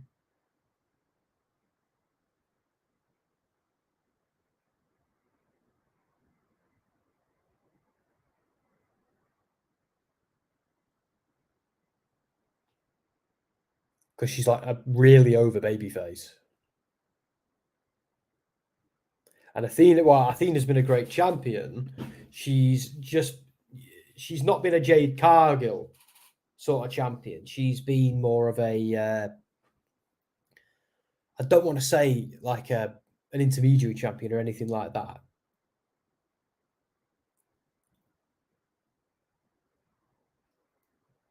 I feel like she's just been there for someone to beat. Do you know what I mean? If they carry that reign going, like if you're right, Misfit, then awesome. Because I'd kind of like to see more of Athena as champ. I think she's hitting her stride. I just think it's been quite a villains winning heavy pay-per-view. So I can see this being the one where they send the crowd home happy. You know what I mean? I hope they don't, though.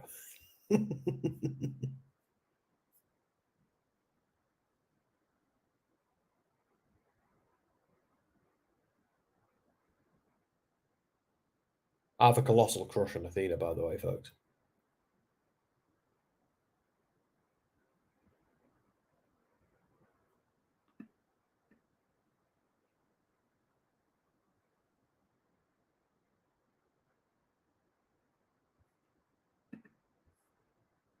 I think it's just an idea, Misfit. I think let's. I don't think we need to like bite his head off. I think it's just a creative idea. Not everybody's going to be as au fait with the contract statuses of the various Japanese wrestlers as others. You know. I think it was more of a "wouldn't it be cool" than a "I think this is going to happen."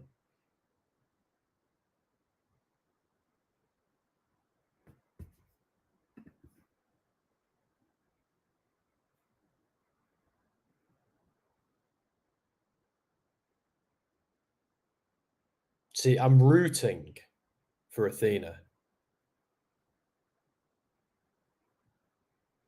But it's clear the crowd are rooting for somebody else. It's often the way. I'm usually rooting for the person the crowd is. Because I'm of the view that an awesome bad guy is what makes the hero. You know what I mean? Like, I don't want to see the hero win without a fight. I want to see the hero needs to overcome the odds to win. I still think there's so much more they could do with Athena, but just the way this card has gone, you know, it's.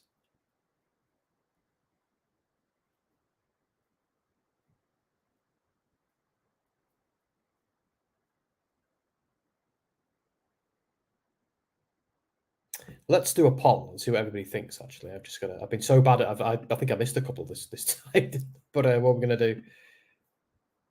So Willow Nightingale. Willow versus Athena will do. We all know who we mean, don't we?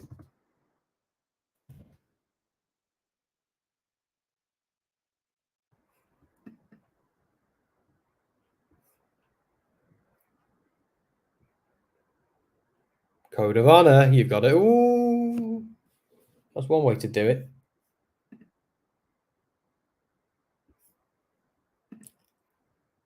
Yeah, tonight it's a thing. Because I do think, like, you know, there's an argument to pull the trigger on Willow Nightingale while she's, you know, hot with the crowd and stuff like that. Because like putting the Ring of Honor championship on her, no disrespect to Ring of Honor, isn't like putting the AEW championship on her. Where I'm of the view, me personally, I think the Ring of Honor title is more important because of all of its heritage, but it isn't, because it's not. The AEW championship is now one of the biggest in the industry, because AEW is one of the biggest in the industry. So you know, it's just skipped the queue and gone in front of it.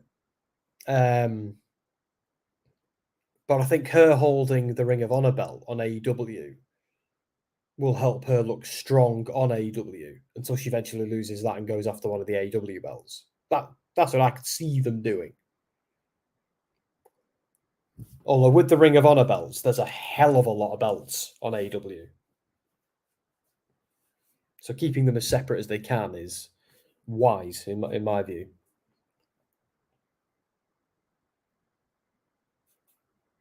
Like Ring of Honor alone has the pure title, the TV title, the World Championship, the Women's one, the tag belts, the trios.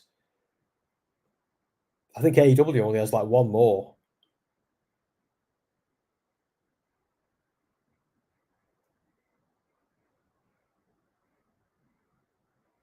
Two more, I think, if we include the FTW.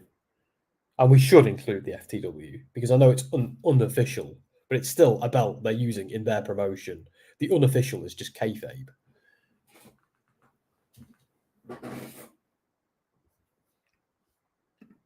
See, I pop out my socks for Mercedes Monet, Sasha Banks, the artist formerly known as Sasha Banks, to appear. I know she's been having a good time in Japan, though, isn't she? She said, you know, I should have done this years ago. Or words to that effect.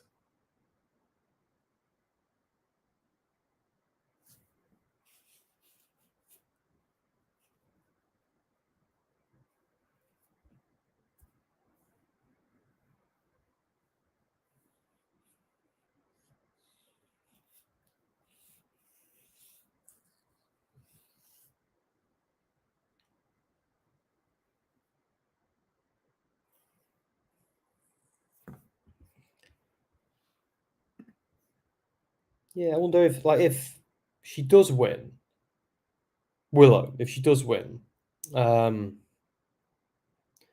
would feel a little bit like the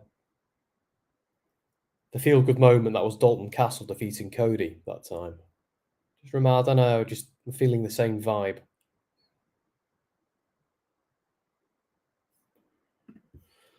Yeah, that's what makes me think it's not going to happen. Do you know what I mean? It's like, I think the only way that could happen is if Tony Khan said to her, here's a hell of a lot of money. Could you debut in Ring of Honor, and then we'll move you over as a Ring of Honor roster member? But I do think Mercedes Moné in AEW is inevitable. I think she owes it to herself. I can't see her turning up in Ring of Honor. I am prepared to eat my words if she does, though. I hope so. Once again, I hope I'm wrong. I always do.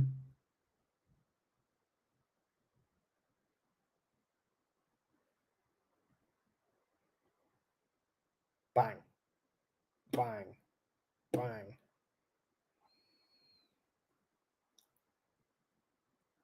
So for anybody watching, by the way, yeah, Tom, like Dom alluded to before, I'll just do a plug for Tom Talks Rubbish. So Tom interviewed my wife a little while ago. Tom Talks Rubbish, basically trying to find out what it's like to date or be married to, live with a wrestling fan, especially one who's on my level, who doesn't fully live and eat and breathe it, but as good as. Although there are other things I eat and breathe as well, but yeah, there's some stuff in that might surprise you about when she learned about how and when I became a fan and things like that, because it's she wasn't really aware of it until she lived with me. So that might surprise a few people. But yeah, it's she doesn't end up knowing much about my favourite. She knows my favourite of all time is Sting. But yeah, I thought it was interesting, but I'm married to her, so there you go. But if you want to get an insight into my home life, if that matters, or if that anybody on the off chance might find any of that interesting, it'll give you a good idea, because she doesn't sugarcoat anything, that's for sure.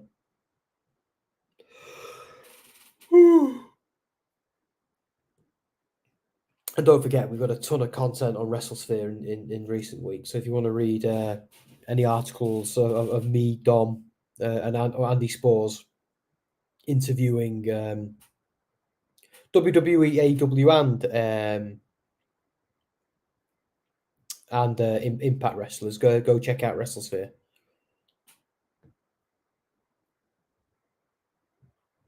It's been good so far. They're smacking each other, a lot of slams. After tonight, I don't want to hear people complain that Tony Khan doesn't have winning main event pay-per-views. Yeah, agreed. You could probably do with doing it on AEW a bit more, but no, I think I know AEW has had some women's roster issues, but I think Tony Khan is pretty good when it comes to booking people, like the gender equality and things like that. I think Tony Khan is one of the good guys. To be fair, I don't think he always gets it right. But I do think he's on the side of good. I think he does care about the industry and the people in his employ, under his employ. I think sometimes his problem is he's too much of a decent guy.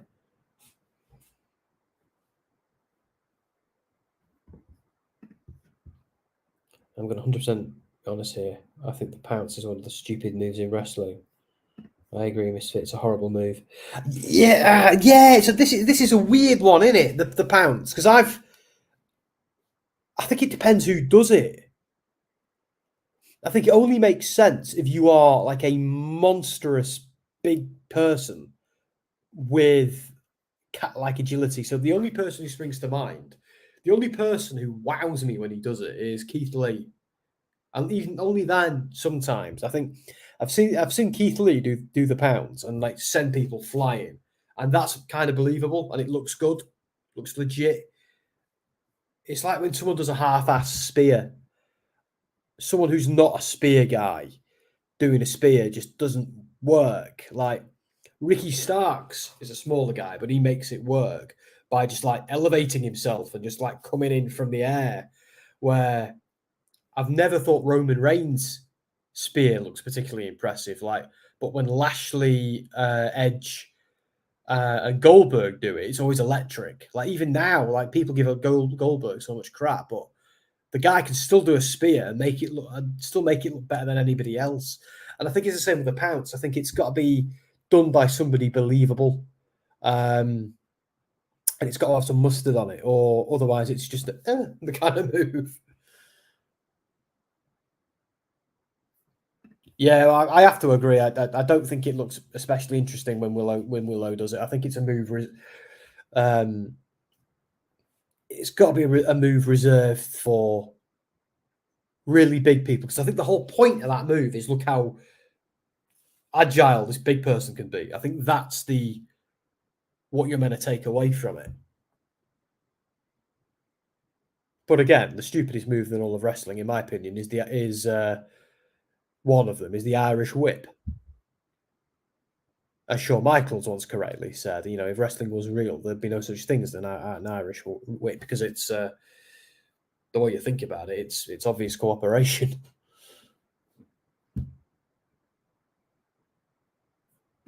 Yeah, that's good. But I also think it's his physicality and the fact that the thing with Keith Lee is you don't ever expect him to be quite as quick as he is. Because, pounce indicates cat, doesn't it? And he is quite cat-like, Keith Lee. I don't know if anybody else sees that. Is it just me who sees that? But when Keith Lee does that pounce, it's like, I think the idea of a pounce is something that shouldn't look dangerous becomes dangerous. Like a cat pounces on a mouse. Like domesticated house cats aren't meant to look scary, but they must look terrifying to a mouse. Like that speed and that killer attack just out of nowhere. That's what I always take away from the pounce and why it's been named that as well. Who else does it? Well, anybody? Can't think. But it's 3:45 in the morning, so that's probably why I can't think.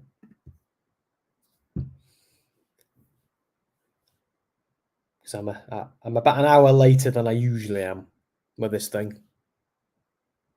And I've started an hour earlier, so if I'm flagging, there's a reason, but I'm always flagging by this point, aren't I? That last cup of tea sorted me out, though. It gave me another hour. But when the yawning starts, it's all over. I'm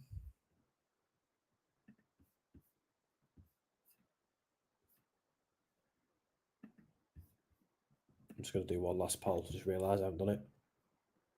So, start poll. 50-50 Claudio and PAC, guys. That's pretty cool. Who wins? Let's see what you all say.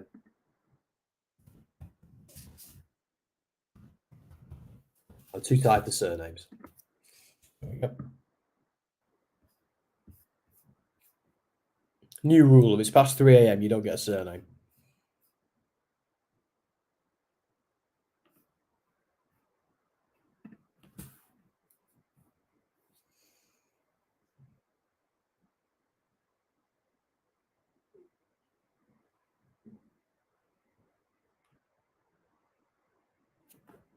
Don't know if you can hear my stomach rumbling, people. Must be starving. I had my dinner like nearly 12 hours ago. No, about 10 hours ago.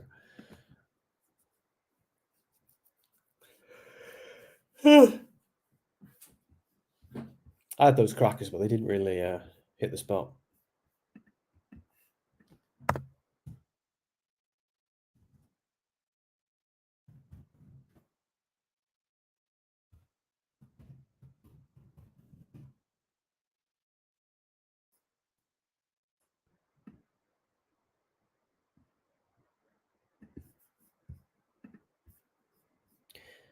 This is why I can't get to Willow as a wrestler, because halfway through a match, she starts using other people's moves to get a pop. Presumably, though, they could stop her doing that in the agenting, the booking. Like, surely it's not just something she's doing on the fly. Surely it's a deliberate move. Because if she was doing it on the fly, you'd think it'd get picked up by the booker, picked up by the agents, and stop doing that, do this instead. I know AEW, they have a lot more freedom, but they still have an agent for every match, presumably. They have to, I suppose, don't they?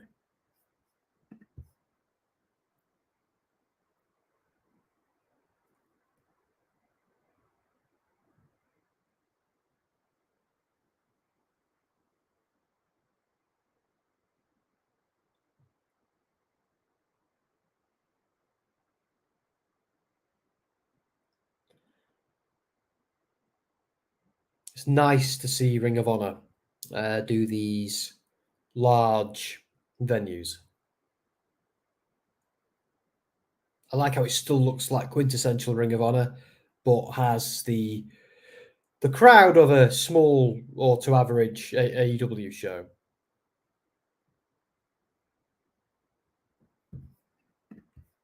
Yeah, is Joe not on it? Michael, he might have a segment where he comes out and bullies somebody, but I wonder if they're keeping him locked down in Ring of Honor for a bit to try and get people to subscribe to Honor Club. Because I'm subscribed to it because I have to be. Not just I want to be. I would be anyway. But if I wasn't, someone like Samoa Joe would be the reason why I did. Because I think Samoa Joe is just brilliant. He's one of my favorites. In WWE, in TNA, AEW, Ring of Honor, can't get enough. He's just a terrifying human being, which is funny because he's such a really nice bloke in reality. But no, like he just plays a monster so convincingly.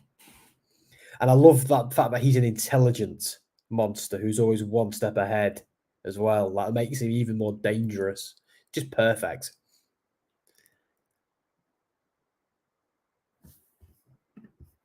They say Punk has a match and he's looking for a fight, so maybe Joe will accept, but I don't know. So Joe's a heel, isn't he? So Joe's not going to go looking for a fight against Punk unless there's something in it for him. I mean, Samoa Joe had to cheat to beat Dalton Castle. I'm still not sure I agree with that decision. Like, not every heel needs to be a coward. Sometimes heels could just be dicks. You know what I mean? Like, someone like Samoa Joe it needs to be a monster heel, not a cowardly heel. Like he's Samoa Joe. He doesn't need to act like the Miz. Just look at him. You know, take a 2-ton truck to put that guy down. I get Dalton Castle is supposed to be the face in that feud, in that fight. And, you know, and I get that they need to make him look strong, but you can still do that. You could still make Dalton look strong, getting cleanly beaten by Joe. In fact, I think it makes him look stronger, like because he hung. He could hang with Joe, and you know that the cheating move just I don't know. Sometimes I think cheating, making the heels cheat, some of them buries both wrestlers. Sometimes, like what I don't like is when someone turns heel and they become like stereotypically cowardly. How that's making us need to forget the fact that they were ever once brave, or when they were a babyface, or they were ever once good at this. Like they can't make up their minds in WWE with Roman Reigns if they want him to be like. Obviously, he's a coward, but he's a coward who sometimes can get it done on his own. So it's like, well, what do you want him to be? Do you want him to be a monster heel who's better than everyone else, or do you want him to just be a phony chicken shit? You know what I mean? So Punk isn't wrestling tomorrow. He's doing a segment with Ricky Starks, but hopefully, Michael, you'll still get to see him in some capacity.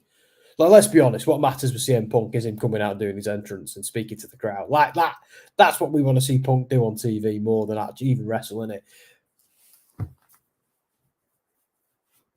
But it's Collision. It's his show. He should be doing something. I'm saying that he can't wrestle on every Collision, can he? Oh, sure, that's not enough. Nah, of course not.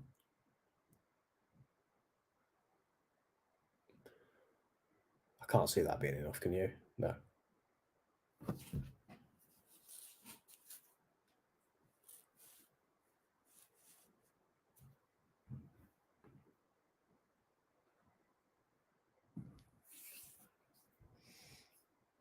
Yeah, it was a bit quick. It was a bit quick. I think like she's been selling pretty well for most stuff. But yeah, that was a minute to be dazed at least is all we need.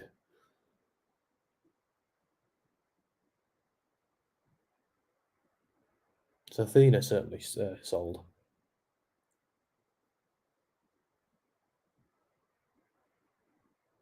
Still unsure how this one's going to go. Now she's playing the drums. Oh my God.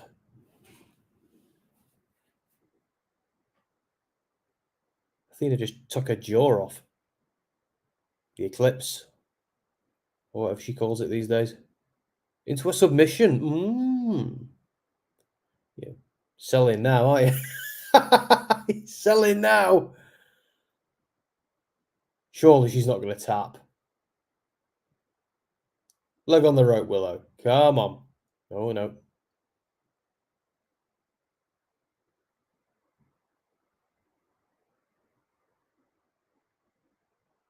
I do kind of miss the Ember Moon gimmick. And I've already said that. I thought it was just a good gimmick. Although I like this one too, this whole Valkyrie warrior woman thing, but I think a lot of people are doing that. I mean, there's literally two women wrestlers on international shows who are using the word Valkyrie in their name in some capacity. Is it done? Athena retains. Yeah. See, I'm happy with that. But wow, what a downer pay-per-view. This is like WrestleMania all over again. I'm into it, though, because I'm not done with Athena, so I'm pleased. I thought they were going to pull the trigger on the Willow here, so I'm glad that they're not. They're going to need to at some point, though.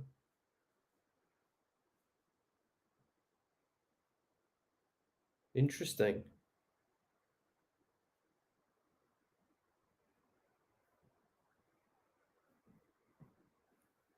Is Athena going to... No, Athena doesn't need to appear, because I think my worry with Ring of Honor is everybody thinks, oh, they're going to go to AEW now, and I think, like, the whole point of Ring of Honor is a different promotion. I don't think it needs AEW all the time. Just let's let it do its thing. Have its own stories, its own characters, rather than be always waiting. I think when AEW stuff crosses over with Ring of Honor, it should be a big deal as opposed to like every week, you know?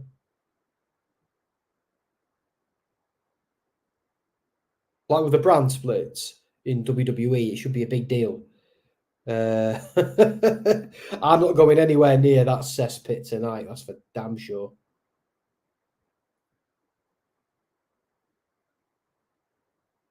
Ooh, you bitch. I love it.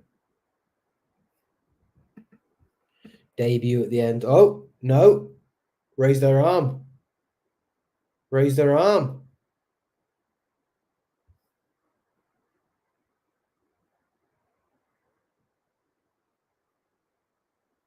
And bowed. Oh, wow. See, I like that. Because she's still a heel, but game recognizes game. So that's cool. But that isn't a face turn by any stretch of the imagination, but it's a warrior acknowledging another warrior. I agree, Sassy. Yeah, let it focus on the wrestling talent. I agree. Yeah, because that's what was so good about Ring of Honor in the pandemic. When everybody was stripped back to basics, they saw how looked the best because they just took it back to basics, didn't they, and put on the pure matches. That was the highlight of my. Yeah, I've said it before tonight, but that and the WWE NXT UK, so it was a mouthful anyway, were the highlights, my wrestling highlights during the pandemic, just because they were focusing on just good matches and no BS. You know, I still got my sports entertainment fix from WWE. AEW had the Kenny Omega stuff. I suppose that was good, but everything else just went a bit limp-wristed during the pandemic. Right then, lame way to close the show. I don't know.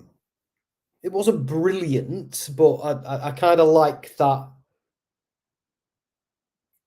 the heel had to show some respect there. I kind of enjoyed because we all expected, like, she grabbed her by her hair. I even said, "Oh, you bitch," like, you know, and then she actually didn't do anything nasty. It was more of not so much a grudging, but a kind of show of respect. Reminded me a little bit of what's going on in Impact with Masha Slamovich and Killer Kelly. Like, I know that they've got some awesome psychosexual stuff going on in whatever that is. Like, you know, that's such an interesting pairing and so obvious now. But they were murdering each other before, and they've murdered each other to the point of working together. It's bizarre, and I kind of like got a similar vibe from Athena there. So yeah, I don't know. Is it disappointing that we didn't see someone like Sasha Banks come out or whatever? Yeah, but I don't know. I don't always need that. Not in every pay-per-view. Sassy agrees. I like the respect at the end of Ring of Honor. Yeah, it is. If that's going to happen anywhere, it does make sense to be ROH, doesn't it? I suppose. It is the one place where that stuff matters the most.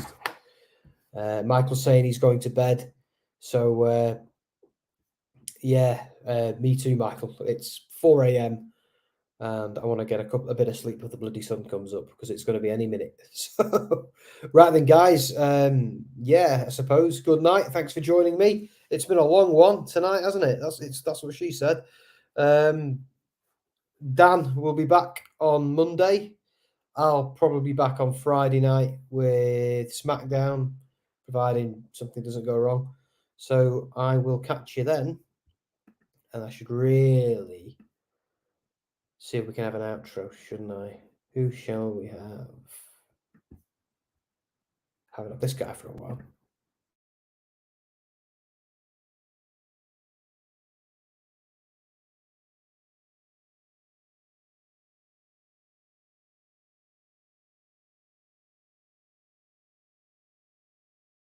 Hello, yes, Danhausen here. Very nice, very evil. Thanks you for watching the Gimme a Hall Yeah podcast. And I hope everyone in Yorkshire and beyond is having a great day housing. Yes, enjoy it and love that Danhausen.